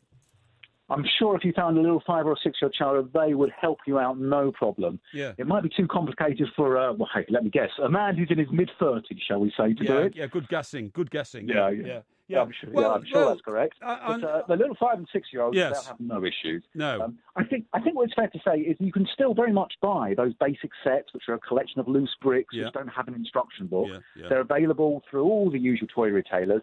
But the sets which people covet, the ones which people look at, the ones with the sexy pictures on the front cover, they're the ones which build, are aimed to build one model. But there's nothing to stop you once you've built that model thinking, you know what, I'm going to make this a bit better. I'm going to change it around a bit. And that's where the fun starts. That's where things get creative. Well, you say that, but I'm utterly perplexed here. I've managed to put together about 10 pieces of Lego while I've been talking to you. Obviously, I've been concentrating talking to you, but I've got a few lampposts up, I've got a few red bulbs on the top, got a bit of flooring here, but that's about it. I'm going to have to go away after the show and have a real look.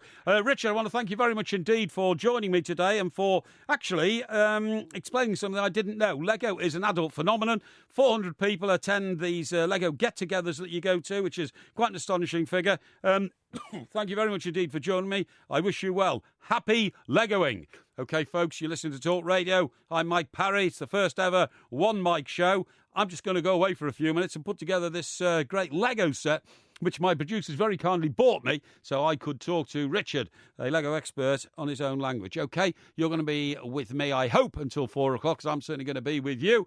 We've got so much more to talk about on the show, including, of course, the fact that Ringo Starr, on this day in 1962, joined the Beatles. We've got an expert coming up to talk about that. And I'm not going to apologise about talking about the Beatles. They are, after all, the most famous pop group in the world, OK? That's all coming up very shortly. But between now and that happening, delighted to say that we're going to get the news from Miss Victoria Bourne.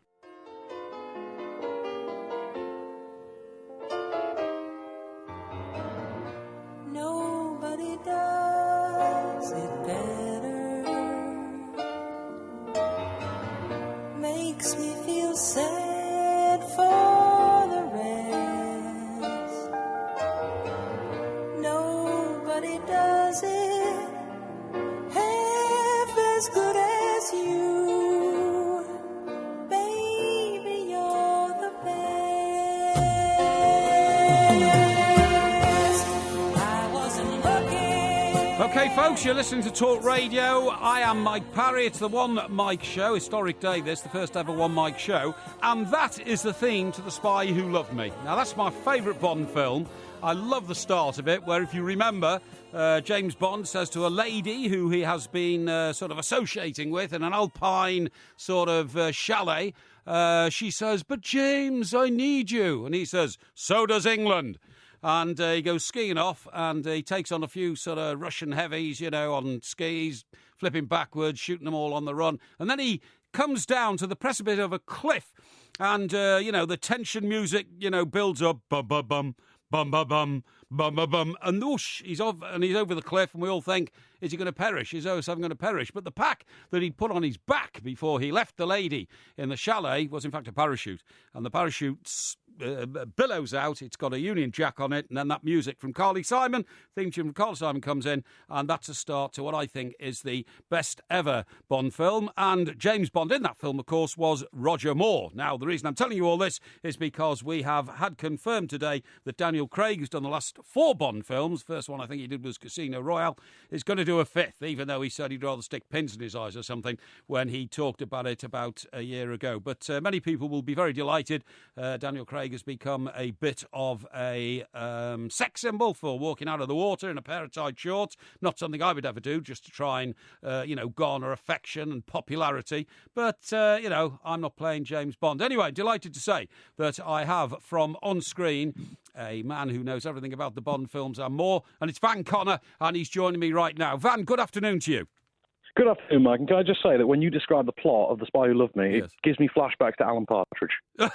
That's very kind of you. Thank you very much indeed. I've no idea who Alan Partridge is, but that's very kind of you to compare me with anybody. But no, quite simply, Van, as far as you're concerned, for the Bond franchise, is this good news?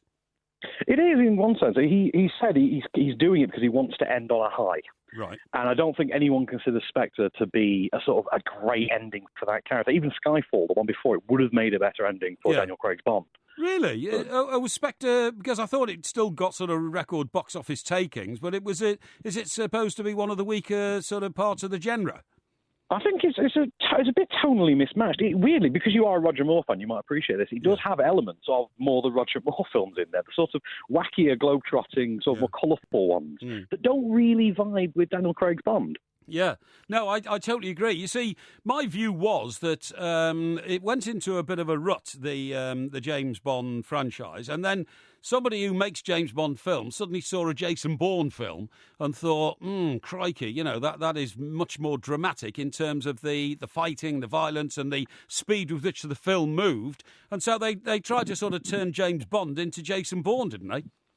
Very much so. I think it was Quantum of Solace was the one that suffered most from that. There was a lot of close quarters, smashing lamps on people's heads, sort of, tight-knit brawls. Yeah. No, I totally agree. And even the opening of that film was quite ridiculous, wasn't it? When they demolished an Aston Martin with a bloke in the boot and the doors fell off and all that kind of stuff, which I thought was, again, very much like Jason Bourne. So do we know anything about this new film? When will it be in the cinemas? And is it really Daniel Craig's last one if he's going to be offered $50 million for the one after this? Well, with Daniel Craig, you never know. Every single time he's done one for the last 3 films now, it's always been the last time, we're told. I mean, last time, obviously, he said the whole "I'd rather stick pins in my eyes" comment, and we all thought, okay, he's done. Yeah. But what's really interesting with Bond is that they this time around is they seem to have had a number of directors that they're considering, but not really much in the way of replacement Bonds. Yes. It's not really searched, I don't think. Well, everybody's been going about Idris Elba. Everybody's going on about the guy who was in The Night Manager. What was his name? Tom Hiddleston. Tom Hiddleston, all that kind of stuff. So there hasn't been a debate going on. But I would have thought that, Daniel Craig's played this very cleverly by saying nothing. He's actually put his price up, hasn't he? Because, the reluctant sort of bride, so to speak, dragged back to the altar to do it all again. But in your, enormous experience of watching Bond films and knowing all about them, who do you think best portrayed the James Bond that Ian Fleming created? Well, I mean, I might have to hand my critic card back for this, but I liked Pierce Brosnan. I think Pierce Brosnan was quite good. I actually thought that the Aussie guy, who I remember in a Big Fry outfit. Sorry? George Lazenby. George Lazenby. I thought he was quite good. I thought he did it with, a twinkle in his eye, a bit of humour, when he had to go to that sort of Swiss chalet and pretend to be an expert in botany or something like that and all. I thought he was quite good. I don't know why people, religiously stick to Sean Connery as the best, because I thought Sean Connery had the wrong accent, James Bond, and that kind of stuff. And I thought he flipped out too early. James Bond could, Sean Connery could have done another 3 or 4 films, couldn't he? but he somehow, like it happens to all sorts of people in all sorts of roles of life, they just, they get blasé about the enormity of the part they're playing and just walk away. But Connery's the only one who then came back, isn't he? Well, with Connery, there was a disagreement that went on for a long time between him and Cubby Broccoli, one of the producers, to do with what he saw as a small amount of money for what he was worth. And then they talked him back into coming back for one after Lazenby, and then he walked away again. And it's a feud that lasted for decades, up until Broccoli's death, actually. Oh, I see, really, did it? And now it's his daughter takes it. She runs it now, doesn't she? Cubby Broccoli's daughter? Broccoli, yeah. Yeah, that's right, yeah, fine. Okay, so do we know anything about the new film?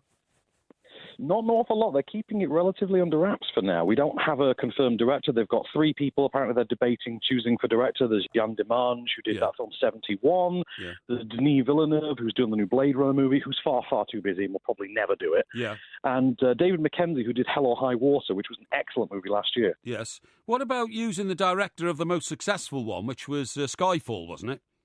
Well, they managed to talk him back into coming back for Spectre. Is that Sam Mendes who we talking about? That was Sam Mendes who directed American Beauty as well. Yes, and I think they had to twist his arm slightly to get him back. Mm-hmm. And I think he himself was dissatisfied with the result. I think he thought it could have gone better as well. Oh, really? And is that why he doesn't want to do the next one in case it flops as well, or not flops, but it reaches, it provokes critical acclaim? Well, there are a handful of directors who directed multiple Bond films. There's obviously Guy Hamilton from the 60s onwards. There was Martin Campbell, who did Goldeneye and then came back to do Casino Royale. Mm-hmm. So he actually launched 2 different Bonds. Yeah. But generally, people don't tend to return to direct multiple ones. It seems to be quite a rotating thing for directors. Yeah, I see. Fine. I'll tell you, I would have nominated for the new Bond if there is going to be a vacancy after this one. It would be is a guy called Cillian Murphy, the guy who plays in Peaky Blinders. Yeah, he's someone that comes up every time they mention a new Bond. Yeah, they do. His name does come up. Yeah, I think he's an absolutely mesmeric actor. I think he talks with his eyes, and I think his body language is brilliant. And as long as he doesn't cop out of Peaky Blinders, I would certainly have him there. Is the Bond franchise, Van, still the most profitable in the movie world? Oh no, there are bigger franchises. Really? I think it's hard to top the Harry Potter franchise or Lord of the Rings these days. Really? But, I see. But it's in there. It's in the top 10. Yeah. Okay. So is what I'm getting to is there any danger it will ever they'll just call it a day because it'll have been overtaken by I don't know, something else, Harry Potter again or something like that? No, I think that's never going to happen. Well, not for the next 100 years. The thing with Bond is it's like Doctor Who. You can rejuvenate Bond over and over, and it loses nothing. Yeah, okay, fine. Right, okay, Van. Well, thank you very much indeed for joining us. That's Van Connor from On Screen. He's what he's talking about, and he thinks Pierce Brosnan was the best Bond. I think I'm right in saying it. When I discussed this with MG, that's the guy who's not here today because he's on a sun lounger in Rhodes. Copious amounts of alcohol have already flowed down his throat, from what I'm gathering from some social networking messages he's put out. But he's not here today, but he nominated Pierce Brosnan. I will always go for Roger Moore, and I wasn't a great fan of Sean Connery, OK? Now then, I'm with you till 4 o'clock. I want you to give me a call, please, and tell me about your thoughts on James Bond.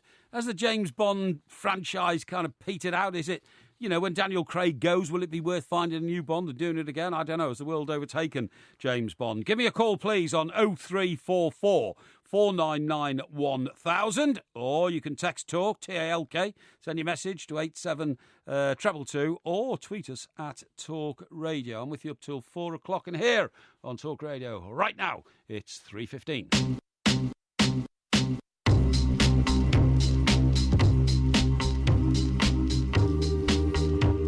OK, folks, you're listening to Talk Radio. It is the One Mic Show. Historic, really. It's the first time we've ever done it because, of course, MG is off sunning himself in Rhodes. Good luck to him. And if you want to give me a call here, I'll be delighted to hear from you. It's 0344 499 1000. You're very welcome to join in the show. Now then, lots of messages. I asked you for texts and tweets. Got a pile here. Let's just run through these. Very shortly, we're going to be talking to Martin Roberts, who, of course, is our property expert. He does the show Home Rule on Talk Radio on Saturdays at 11 o'clock. He's also on the Gogglebox on Homes Under the Hammer, and I'm going to be talking to him very shortly about a very weird sort of phenomenon that you sometimes come across, how people like to live in houses which represent life 50 or 60 years ago. They never changed their house. They like the Art Deco feel about it. And all the furniture inside is from the sort of 1950s and 1960s. I really don't understand it myself, but he will have more to say about it than I do, because he knows all about it. Right, let's get some messages out the way here. Porky, doing okay so far with MG? Are you on the warm this weekend? Great radio, says Tony in Stoke. Well, that's a sort of a bit of a mooted compliment, that, isn't it, Tony? You're doing okay so far without MG? No. I'm doing better than I would be doing with MG, because this show sparkles in a way that MG can't make it sparkle, because he's slow and plodding in his attitude to life. Not necessarily what comes out of his mouth, but certainly his body language makes you think that he's about to have a lie down any minute now. Right, now then, Hugh. I don't know where that's come from, actually, or do I? No, Tony in Stoke, that's right. Now then, Hugh says... singing, Beatles, caravans, good grief, Porky. After all, I now need a holiday. Well, yeah, you may need a holiday, Hugh, and if you do, go off and have a holiday. Make sure you take your radio with you so you can tune in to me for the rest of the week, and when MG gets back, the end of next week. Now then, one here from Will. Great name, Will. Right, hi, Porky. Which is your favourite market town in the UK? And have you ever been to the real Richmond in North Yorkshire near Scotch Corner? Let me tell you, I think my favourite market town, Will, in the UK would be Marlborough, which is in Wiltshire, and it's got the widest high street, I'm told, of any market town. During the time the market's not there, there are two rows of parked cars in the middle of the street, but they can't park on market days, and so you've got a width of about, I don't know, probably 50, 60 yards. It's a lovely town, Marlborough, and I sometimes stay there. Have I been to the real Richmond, North Yorkshire, near Scotch Corner? I think I probably have, and I've done that road an awful lot up to the northeast, so I'm sure I must have called in there some time. Darren says... First 2 hours of the One Mike Show have flown by. Keep up the good work, Porky. Thank you very much indeed, Darren. That's a proper compliment, not a half-hearted one like I got from Tony in Stoke. I'm glad I don't live in Stoke, because football team is, always struggling a bit, isn't it? No, that's unkind. You're not. You've got a great team there. Mark Hughes is a great manager. Right, now then, it says here, fair play, Porky. The One Mike Show was really good. Thank you very much indeed, Madge. That's the sort of compliments I do like. And then, what have we got here? To sort of Talk Radio for the next few days. MG, please come back. But that comes from somebody called Mike Graham, who I suspect is the same Mike Graham who's absent from this studio today. Right, now then, folks, I've been telling you about this story about the house, and I'm going to be talking very shortly to our expert on this subject. It's my colleague who does Home Rule on Talk Radio on Saturdays, Martin Roberts. He also does Homes Under the Hammer, and we'll be talking to him very shortly. Now, before I do that, I want to read this letter to you, which I found in a newspaper over the last couple of days, because I do try to read every newspaper every day because I want to improve my knowledge and fill my head full of sort of facts. But what an unusual letter this is. I don't know if I should give out the name of the person who's written it, but I'm going to read it first anyway and then make my mind up. It says, I have enjoyed custard creams for decades and until recently have considered the Tesco and Sainsbury's versions to be the perfect biscuit, OK? They had a special taste, and when dunked, and I can't stand people dunking their biscuits into tea, honestly. I think it's a pretty, unpalatable habit. Unpalatable in the sense that I don't think the biscuits ever taste very good when they're soggy. But anyway, they had a special taste, and when dunked, they didn't disintegrate and drop into my tea in a nanosecond like other makes do. But it appears that Tesco has changed its custard cream manufacturer. Now, I find this remarkable. Tesco is one of the biggest chains of shops in the world. I mean, it's one of the biggest retail chains of shops in the world. And here they are being taken to task by one customer, who I might as well tell you, actually, is a chap called Paul Kane from Halesowen, because his name is published in the paper, so I can't see that that's any great secret. But he's complaining. He even takes the trouble to write to a national news and complain about the fact that he thinks the manufacture of his biscuits has changed. He concludes his letter by saying, The biscuit now has a different shape and texture and tastes unpleasantly sweet. Even worse, on first dunk, it falls into my tea. I just hope that Sainsbury's doesn't go the same way. So the message here to the people who run Tesco's is this: you appear to have lost a customer for your custard cream biscuits because the very delicate palate that people who eat biscuits and dunk them into tea has detected it's not the same custard cream he's been eating for God knows how many years. So he's now decided to leave your custard creams alone, Tesco bosses, and toodle around to Sainsbury's where he's going to get their custard creams in the hope he thinks that they won't have changed. But he seems to indicate or intimate here that he thinks that the manufacturers of the custard creams at Tesco's and Sainsbury's are made by the same people, which they often are. A lot of companies manufacture what they call, in-house brands for these supermarkets, and it could well be it's come from the same factory or the same producer. But the whole issue for me of biscuits and all that is that they are so Moorish. I now keep away from them. My favourite biscuit is a digestive. I love it because of its sort of crumbly texture. I also like those what are they called, fingers, like, you know what I mean? Well, they look like they're called fingers, but I'm not sure what they're called. And the only one I like with anything in the middle of it is the bourbon, which I think is a spectacular biscuit. But the problem is, because they're so Moorish, I don't eat them anymore. If I open a packet of biscuits, I can easily get through the whole packet without any problem at all, because you just can't stop eating them. Problem is that they are so packed full of sugar and calories that they're not good for a person of my disposition. I've got a very, very sweet tooth, but I don't always go for the biscuits anymore after the tea because I'll never stop eating them. Now then, we have tracked down our property expert, Martin. He's a colleague of mine here on Talk Radio. He does the show here on a Saturday afternoon, home rule, Saturday morning actually at 11 o'clock. But he also, you'll have noticed, you'd have seen him also on the box in Homes Under the Hammer, Martin Roberts, and he's with me now. Martin, Good afternoon, mate. Thanks very much indeed for joining me. I was busy drilling. I didn't hear the phone ringing. Oh, Martin, that's quite all right. Don't worry. People in your walk of life have to do a bit of drilling now and then. I understand that, a bit of DIY and all that. Martin, thanks ever so much for joining me, because I tell you what I want to talk to you about. I've come across one of these stories where a lady is selling a house in, I think it's in Enfield in North London, and she hasn't changed a thing inside it since 1957. And I have to say, I don't know how anybody can possibly live in a time warp like that. She says, oh no, people are coming round and saying this is brilliant, we're not going to change anything. Is this a common phenomenon? Common, no. But actually, you know what, before anyone sells it, I think it ought to be offered to the National Trust.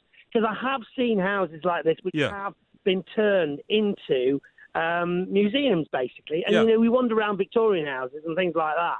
And we think, oh, gosh, isn't that cute? Well, actually, 1950s, it's now getting, it's hard to believe, but it's like 60, 70 years ago. And actually, this is a piece of history. I mean, on Homes on the Hammer, I do occasionally go into places, and it hasn't been touched. And it is the weirdest thing. It's like when you pull up the line out, and there's copies of newspapers from, like, 1937. Yes. And you think that was before the Second World War. It was before the invention of this, that, and everything else. Yeah. It's really bizarre, and it is like a time warp. And when you pull back sort of things like, well, especially when you reveal features, like often over the years, people have covered up original features. So the fireplace, you open it up and you think, there might just be a breath of air from 1957 stuck behind that. And I don't know, you can get all stupidly romantic about it, but it's very interesting. Yeah, well, what in fact is Art Deco? I live down on the coast, and in a place called Old Portsmouth, they actually renovated a whole block of flats and deliberately made them Art Deco. They put in metal window frames and all this kind of stuff. I mean, what exactly is Art Deco? I've never quite understood. Well, it was a period of architectural history where it was quite square, quite modernistic in its own way. So think Cubist, think. I don't know. Just square. I know what you mean. I mean, but isn't it supposed to bring back, the era of, I don't know, the 1950s? We have been talking about Elvis Presley today because it's 40 years since his death. Yeah, absolutely. You want to be doing the Charleston. You want to have a record player that's like. Oh, actually, I'll tell you what, mate. You know that vinyl's back in fashion. Well, it is. Why don't we take it one step further? Why don't we bring back 78 and those like HMV trumpets with a little Jack Russell dog. Yeah, no, good idea. Good idea. That's the sort of thing you do. But you see, there's also all the practical problems buying a house like this. For instance, it's got no central heating because they never bothered putting anything in because they wanted the people who live there wanted it to be like a 1950s house. I mean, to me, it's just Weirdoville. You know, I don't want to go back 50 years. I want to go forward 50 years. I want to know what houses are like in the second half of this century, and I want to live in one of those. Well, you went to creature compass. You were telling me you want an indoor toilet next. I mean, you are such Yeah, you're right, yeah. Come on. I mean, come on. You're so nesh. What's wrong with an outside toilet first thing in the morning with a freezing cold bum? I mean, what is wrong with I'm essentially just put another bloody jumper on, mate? Yeah, well, you might be right. I mean, you're absolutely right. People rely too much on central heating. That's why a lot of people are so fat, because if you've got central heating in your flat 24 hours a day, your body actually is not heating itself up like it should do if you put a bit of cold into the place, you know, and do all that. You're telling me people are fat because they've got central heating? Yeah, honestly. Are you happy to be quoted on that? Yes, I am, yeah. It's a medical fact. It's a medical fact Is that it? because we have so much central heating these days, people are in their comfort zone all the time, whether they're in bed or out of bed or anything else, and that's why... So, you know the Daily Mail on a Saturday, has quotes of the week. So you're okay when you pick up the paper on Saturday and it says people who have central heating are fat. No, not all people. What I'm saying is, you can bet your life fat people have lots of central heating because that's what gives them the blubber, the comfort zone of a hot house all day. You've got to get out in the cold. I could just see British Gas's next advertising campaign. Yeah. Install our central heating, put on £10. Yeah, well, I'm telling you, look at the medical research in it, and I'm not far from the truth. Anyway, Martin, I want to thank you very much indeed for pulling yourself away from your drilling, okay? And, you get those shelves up, boy, on time.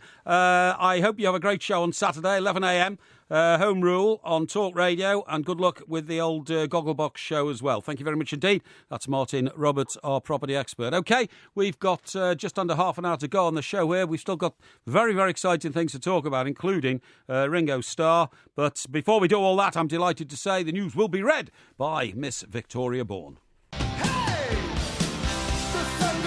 OK, folks, it's the Porkmeister here. It's the One Mike Show. Victoria, thank you very much indeed for that news. Can I just ask you, please, to help me assess a survey which I've come across, done by Moss Bros, the top 10 signs that a man is a charmer, OK? Oh, OK, yeah, And I've got to throw the 10 to you, and perhaps you could just give me a brief verdict on each one, OK? Sure. Holds the door open for you. Yeah, that's Is pretty that charming? yeah. OK, right. Listens to what you have to say and listens to others. Definitely. You like that? Yeah. OK. Puts his phone away at dinner when you're out dining together. That's just common courtesy. Women should do the same. Right, OK. Keeps good hygiene. We'll be all like that, obviously. Yeah. Like able to be clean. Arrives punctually when you're going out on a date. I think that's a good thing. Yeah, Good it's thing, pretty okay. charming. Yes, OK. Keeps a tidy home. Yeah, well... Is that charming or is that just... Well, it's part of being a charmer. That's what I mean. I think if a chap's trying to convince you that, he's the one, so to speak, this is part of his image. You see what I mean? Okay. Right. Now, I haven't heard about this one happening for a long time. Lends you his jacket on a cold night. That happened to me recently. Really? That was the only nice thing he did. Oh, really? Yeah. So this man was a 1 out of 10 charmer? Yeah. Yeah, but not the rest. OK. Right. Can admit he is wrong when you have a row. Okay. Yeah? I wouldn't have necessarily thought that was charming. No? But There's a bit of humility there. Does that happen to you, or do you find men sometimes a bit stubborn in admitting they're wrong? Bit of both? Maybe. Depend on the individual, OK? Yeah, definitely. Arrives to meet you with very polished shoes. Do you see that as a big plus? No, I don't tend to look at their footwear unless it's terrible. I don't like people with scruffy shoes, I have to say. Okay, do you judge people on it then? Well, I do sometimes. I think if somebody turns up with shoes you can see your face in and, beautifully pressed trousers, you know what I mean, and looks kind of neat and tidy, I think first impressions are very important. And finally, keeps fit. So you don't want somebody overweight like me. You need a guy who, looks like he's just come from the gym. Is that important? That's nothing to do with being charming. Is it not? No, because people who are overweight can still be charming. It's more to do with your charisma and how you treat a person than maybe your body weight. Yes, OK, fine. Well, Victoria, thank you very much indeed for helping me out on that one. I will take some of the advice you've given me and put it into action, believe me, OK? Okay. Thank you very much indeed. That's Victoria. Just helped me out there with the charmer. I must take some notice of that one. Right, OK, folks, it's that time of the week now where, we're going to delve in to the postbag. Hello, this is Tim Vine on Talk Sport. It's Mike Parry's postbag. I can't wait to see what's in there. OK, folks. Sorry, I was waiting for my tune there, but it didn't seem to come up. Postman Pork, Postman Pork. Anyway, there you go. You're on Talk Radio. You're listening to the One Mic, and I'm now going to open my postbag. Here we go.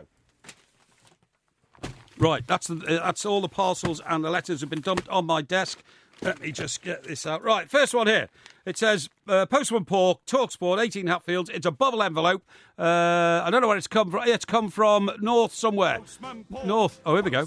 Pork, I eat my chips with just a fork, 'cause then I can still talk. Hatfields, he's a really happy man.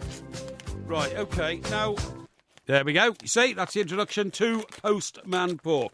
Here we are on Talk Radio. Right, I'm opening this. It's a bubble envelope. It's come from North Pembrokeshire or something like that. It's not easy to read that. And I've got inside a CD. Right, here we go. It's the Colin Whittaker Band.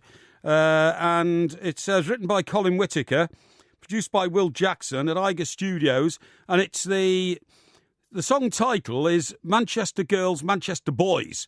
With a subtitle, 22nd of May 2017. So I think somebody has made a record, but let me open the letter that's accompanied it. I always like to read it. Right, this comes from Colin Whittaker. Dear Postman Pork, regular listener to the Two Mics. Well, you know, you can't be today because it's the One Mic show. And despite my profession, my radio is permanently tuned into Talk Radio. I love the humour in your shows. Well, that depends what your profession is, I suppose. Oh, here we go. Right. I was born in Bradford and consequently a Bradford City fan. Nothing wrong with that. But what may be of interest to you is that my cousin is David Lawson, an ex-Everton goalkeeper. You know, David Lawson, I remember him as a great Everton goalkeeper. And I tell you what, Cole, I think he came to us from Huddersfield, didn't he? Which, of course, is in Yorkshire. Right, it says, I'm a professional musician, songwriter, and following the events of 22nd of the 5th at the Manchester Arena, tragic events that night, of course, I was asked to write a song. The idea is to raise funds for the charities involved. The CD is enclosed. OK, well, listen, thank you very much indeed, Colin. I will give that a wider audience because that is a very worthy thing to do. Well done. Right, let's get to the next parcel because we've got a lot to get through. Here we go, another parcel here. Postman Pork, Talksport, 18 Hatfields, London, SE1 8DJ. If you lot are thinking of sending me something. Now, this is very exciting. It's come from Sarasota in Florida. $22.50 US postage from Sarasota, Florida, all the way here to Postman Pork at Porky Towers, or should I say Talk Radio Towers. And I'm just opening this. It's one of them international bubble envelopes as well. Here we go. I've just opened it. A lot of dust has flown about. Hope that's not, sort of dust that gets down your throat. Right. Now then, this is quite interesting because what's come out of the parcel, hang on, let me see, is 2 pens. Now, when I say pens, it's a Mont Blanc. Now, hang on. A Mont Blanc is a very expensive pen. So this is actually a rather special gift. And it's wrapped in it's in a leather case with a ribbon. And then there's a second pen, which is another Mont Blanc. Mont Blanc's very expensive, and I'm going to find out who exactly has sent me this and why, but that's, and there's a refill there. That's very, very nice. Now, and it says here, Postman Porky. So I'm going to open that. And inside, there's a card, and it's got the Beatles on the front with a picture of the Abbey Road the Abbey Road crossing, zebra crossing. The reason I'm laughing is you open it up, and guess what? There's a pop-up in the middle which shows the 4 Beatles walking across the Abbey Road crossing in exactly the sequence that's on the picture on the front of the cover. It says, Hi, Porky. My husband and I have thoroughly enjoyed listening to your trials and tribulations over the years. You were great company when we moved from California to Sarasota, travelling across 8 states in the US, and also for my husband when he was recovering from a cycle accident last year. As an admirer of writing instruments, because we've heard you say in the past how much you like to have a good pen, we have enclosed we enclosed the gift. One of them is for MG, right? Well, he won't be getting that because he's not here. He's on a sun lounger in Rhodes, right? In the hope he will develop his appreciation for the Ferrari of the pen world, which is certainly what a Mont Blanc is. Hope you like the Beatles card. It's just come out in the USA, and if you'd be so kind as to sign and return the self-addressed birthday card for my husband, Matt Reed, who turns 40 on August the 21st, that'd be awesome. I will certainly be doing that. This is Naomi in Sarasota. She sent a picture. I'm terribly grateful to her. Thanks, Jen, to see her on my birthday in New York. VIP all the way. It looks like she might be coming to our show in New York in in September, so it'll be very lovely to see you.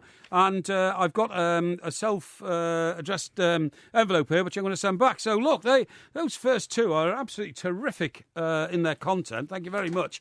I've got a parcel here which I'm going to have to open because it's a big one, and I don't know where it's come from, but somebody's taken the trouble to send me this, then I'm certainly going to open it. So let's get this very quickly. Here we go. Right, I open this parcel to reveal below something beautiful, a beautiful box. Got like a sort of Chinese sort of look about it. I'm opening now there was a sort of bit of sellotape around it, but I've got that off. And I'm going to open this box now. Hope to see what's inside. Let me have a look. Oops. Hang on. It won't open. Yeah, it's all right. Don't worry, I've got it open now. Oh, right, it's open. Right, okay.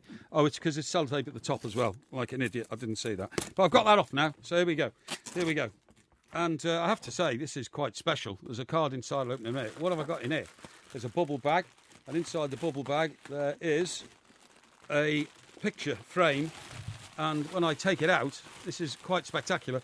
It's a beautiful picture of myself and MG. It's done in sort of black pencil or something like that. I'm showing it to my production crew who are shaking their heads approvingly. It's charcoal, I'm told, by one of the brighter young people in my production room. It's in a beautiful box. It's clearly something that somebody's taken a great deal of trouble over. If I just open now the accompanying message to find out who it's from, I can thank them properly. A very, very nice note here in a brown envelope. Let me open this up. It's sealed as well with wax, old-fashioned style, like I remember of ancient royalty. Right, to the two mics. It's from a guy called Jack Saunders. I wrapped the gift flamboyantly as possible in the hope that it would strike a chord with Mr. Parry and it would find its way to the top of the pile. Well, it certainly did, Jack. I'm very grateful to you. I know you had ambitions to be incarcerated in a statue. But since we can't do that, I've sent you this painting. Thank you. This drawing. If you could refrain from palming it off to the Egyptian doctor in one of your rented flats, it would be great. Keep it all up, chaps. You're a pair of heroes. Sincerely yours, Jack Saunders. Isn't that nice? Yeah, absolutely fantastic. I'm really sorry I've got no more time to open any more Postman Pork. You were listening to me on the One Mike Show. Be back with you in just a few minutes. I'm with you till 4 o'clock. You're listening to Talk Radio. Postman Pork, I eat my chips with just a fork, 'cause then I can still talk. Across the UK, online and on DAB. Mike Porky Parry in for John Holmes on Talk Radio. We'll get you talking. Lived the man who sailed to sea, and he told us of his life in the land of submarines. So we sailed on to the sun till we found the sea of green, and we lived beneath the waves in our yellow submarine. Okay, folks, you are listening to Talk Radio. It is the One Mike Show, and I'm with you up to the top of the hour, 4 o'clock. Thank you very much indeed for having been with me today. I'm here, as I say, until the top of the hour, 4 o'clock, and then Sam Delaney will come in with a drive time show packed with guests. Sam will be asking if Donald Trump, the president, of course, can recover after refusing to denounce white supremacists. A reformed KKK leader will try to answer that question. And comedy writer and actor Phil Whelans will be going through the trending stories of the day. All this plus much, much more on Live at Drive with Sam Delaney from 4 until 7, only here on Talk Radio. And Sam will be in a couple of minutes' time just to elaborate on that menu for his sparkling show over the next 3 hours. OK, now, are you wondering why we have just played You Yellow Submarine? One of the lighter of the Beatles hits, I would suggest, because that was starring Ringo Starr. Now, the reason why we played your record that Ringo Starr was singing is because on this day in 1962, a gentleman called Pete Best, who was the drummer in the Beatles, which started with John Lennon putting a group together at a fete in Liverpool called the Quarrymen. It moved on to the Silver Beatles, then became the Beatles, and then Brian Epstein took over and turned them into the phenomenon that they became. Pete Best was given a tap on the shoulder on this day in 1962 and told that his services were no longer required, and Ringo Starr, who I think played for a group called Rory and the Hurricanes, but I could be wrong there. We're going to get a Beatles expert on in a minute to correct me on that one. Took over, and the story is then complete. And John Lennon made a famous statement some years later when he was asked about, why the Pete Best situation took place. He said Pete Best might have been a better drummer, but Ringo was a better Beatle, and we all know what he meant by that, the sort of mop top and the gregarious nature of Ringo's personality. So I'm delighted to tell you I can talk about all this with a man who knows more about the Beatles probably than anybody else on earth, and that's Ray Connolly, who's also written books about Elvis Presley, which we'll talk about in a second. But Ray, very good afternoon to you. Welcome to the show. Hello. Hi, Ray. Thanks very much indeed for joining us. Did I get the story about Ringo Starr getting into the Beatles about right? Pretty well, yeah. It was, the truth was they'd been trying to get rid of him for quite a long time, but they couldn't. They didn't have anybody else. Yeah. And when suddenly they did an audition with George Martin at EMI, George pointed out that Pete Best wasn't such a good drummer, actually. Right. Which they knew, but and so they thought we'd better, if we're not going to go professional properly and be down to London, we've got to get someone who's really good. And Ringo was really good, you know. Yeah, I mean, over the years, they were very hard-hearted, They didn't mess around. They were, Paul and John were sort of quite down-to-earth about it. Well, we need a better drummer. Yes, okay. Sure. Goodbye, Pete. I think over the years, I think Paul McCartney and John Lennon have both exhibited a very, very steely edge to, protecting their talent and their position in life and even in history. But is it fair to say, because I feel this quite strongly, that Ringo Starr's never really had the credit over the years he deserves? Because when I talk to musicians, particularly percussionists, they say, no, Ringo led the beat in a lot of Beatles songs. He actually dictated the pace and all this kind of thing. He's a terrific drummer. Ringo is. Yeah. And when John allegedly said that Pete was a better drummer, that wasn't true. Right. Ringo was a very, very good drummer. Yeah. But, people made jokes about drummers always, Yes, of course they do. About thick people that hang around with groups. They're always the drummer, Yeah. But he was a very good drummer. Yeah, OK. Would you join me in my campaign, if I started it, not officially, to say Ringo Starr deserves a knighthood? Because there's only two Beatles left. One of them's got a knighthood. They were a worldwide phenomenon and still are. And I think it's awful to, to allow Ringo still to be derided as just the fourth Beatle. I know. I would back that. I mean, I'm not particularly keen on knighthoods, to be honest, or any of those things. But if Paul gets one, Ringo should get one. And I thought it terrible that George didn't get one. Yeah, I know. I wish I could give him posthumously as well. George emerged from the shadow of Lennon and McCartney, didn't he, to be literally an outstanding, world-leading musician. He was a very good guitarist. Terrific. Very, very good guitarist. Terrific guitarist, absolutely. But one of the problems, is that John and Paul were just so damn good. Yeah. They were really, really talented. And, of course, they became the two, the first two among equals, but they were well ahead of the other two. And it must have been very hard for George, very hard for Ringo to be not one of you. Yeah, well, I think Ringo was the first who tried to walk away, didn't he? Because he felt that his talents were never going to be appreciated. Yeah, there was that thing doing the White Album, and I think in his case it was just so awful. They were always falling out at the time. By that time, by the White Album, 68, they were falling out. John and Yoko was very involved, and it was very difficult. He thought, "Oh, sod this, I'm going," And he went away, and then they sort of said, "Oh, I've got to come back, Ringo. We really need you." Yes. And so he came back, and then the problem with George, he was fed up with it all, So it went on. So it went on, indeed. You're absolutely right. I read one book once by some producer, who's producing Beatles records. He said the trouble was that Lennon and McCartney was so prolific that songs were coming. It was as though we had an electric typewriter that had broken down and just kept churning stuff out, and everything that came out was a new Lennon McCartney song. Hundreds of them. It's incredible when you think of the output in 7 years that they put out. I mean, these endless albums, endless singles, and they were all so good. Yeah, I know. The amount of work, just work. Yeah. I had a theory that what happened at the end was they had a kind of group nervous breakdown because they were just totally exhausted. Yeah. And they couldn't have carried on forever because, I think John was very wise when he broke them up, saying, saying that, we've got to get out now because eventually the magic would wear off. I tell you. And they'd have driven each other mad, I'm sure. Just shifting the landscape here a bit, Ray. Of course, you are also an author of Being Elvis, A Lonely Life. What's your favourite memory of the King 40 years on from the day he died? All the favourite memories are the early ones when he's doing the early stuff. Yeah. But I mean, for me, it was meeting Elvis himself, going to Las Vegas and actually talking to him, and finding out that he was just a guy like anybody else.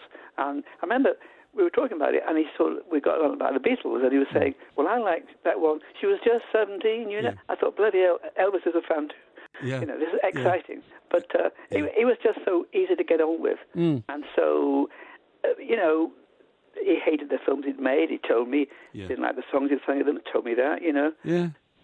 Amazing. I mean, nobody believes that, you know, people like that exist until you're actually next to them. I was very lucky recently to be invited to a football match with Rod Stewart, and first time I've seen him, you know, face on. What a terribly nice guy, terribly genuine man he was, and you know, he's only ever been a picture on the television in the past, and it's amazing, isn't it, when you get up close? When you get close to them, the great thing about Elvis, you know, when I walked into the room to meet him, and I was dead nervous, you know. I walk in, and he's sitting with the Memphis Mafia, about 3 or 4 of them, they're sitting there, and he stood up immediately and came across. The Mafia looked nonchalantly over the shoulder to say, well, it was this then, you know. But Elvis was very polite. Came across, greeted me, took me in, sat me down, you know. Sort of old-fashioned Southern manners, so to speak, yeah? Oh, very old-fashioned Southern, and very sort of, but very, very pleasant, and quite wanted to answer the questions properly. The curtain was hanging over us, which is a kind of a drag, because, you know, he was like sort of like a policeman.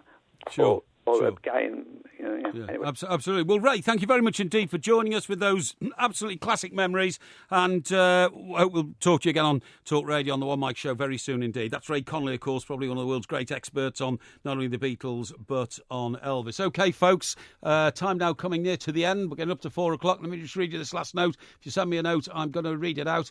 Mike, you've nailed it. Might be tempted to call if you talk about North Korea at some point. Well, you know, that's a bit of a complicated situation, which I will turn my attentions to, but that needs a bit of thought. Right, OK, folks, I'm not with you for much longer, but I'm delighted to say that picking up from me when I disappear through the studio door, Sam Delaney, and he's in the studio now. Sam, welcome. Hi, Mike. How's it been on your Jack Jones today? Enjoyed it? Well, you can only enjoy life when MG's not around, you know what I mean? Because, I mean, he's a burden to my soul. I'm sure, yeah. I know, have you ever dragged a tractor tyre around on a chain over your shoulder? I was forced to do that once. Yeah, that's right. Yeah, well, it's a bit like that. You see what I mean? It sounds horrible. So the freedom, very liberating. You know, you look happy. Yes, thank you. And full of energy, and that must be why. I mean, I don't want to be on a veranda in Rhodes, you know, with a couple of drinks lined up alongside me, staring out at the Aegean Sea or whatever it is. Is that what he's? Is that where he is now in Rhodes? Yeah. Got there this morning. He's not one of these troublemakers you read about in Rhodes, like up in Faliraki, getting drunk, smashing things up. I wouldn't put it past him, believe me, but we'll get to that later. Anyway, Sam, what do you got for our millions of listeners? We're going to be kicking off with Donald Trump. He has been endorsed by the head of the Ku Klux Klan. Has he? Yes, which is not... Well, he's thanked him for his remarks or his analysis of what happened in Charlottesville, which is not good PR, is it? Well, it's disastrous PR, actually. It's disastrous PR. You're absolutely right, yeah. So we're going to be looking into, you know, whether or not Donald Trump is just stupid and says ill-judged things without thinking, or whether there is something more sinister to the subtext of what he says. And we'll be joined first up by Pastor Mark Burns, who is a evangelist, TV evangelist, black preacher from South Carolina, but also close friend and advisor to President Trump, who I've spoken to about this before and insists that there isn't a racist bone in President Trump's body. So we'll see what he makes of this Ku Klux Klan intervention in all of this. We certainly will. And then we'll speak into another guy who we spoke to earlier on in the week, who is a former member of the Ku Klux Klan himself, who now has converted to being an anti-racism campaigner. So all of that in the first hour, plus something about walnut whips, which are losing the walnut off the top of them. How can you call it walnut whip anymore? I know. Well, this is the world we live in now, isn't it? It's outrageous. Certainly is. OK, Sam, thank you very much indeed. So Sam Delaney coming up from 4 o'clock on here, Talk Radio. Before all that, of course, we'll have the news from Miss Victoria Bourne. You're listening to Talk Radio, the one Mike Show. I don't think the biscuits ever taste very good when they're soggy.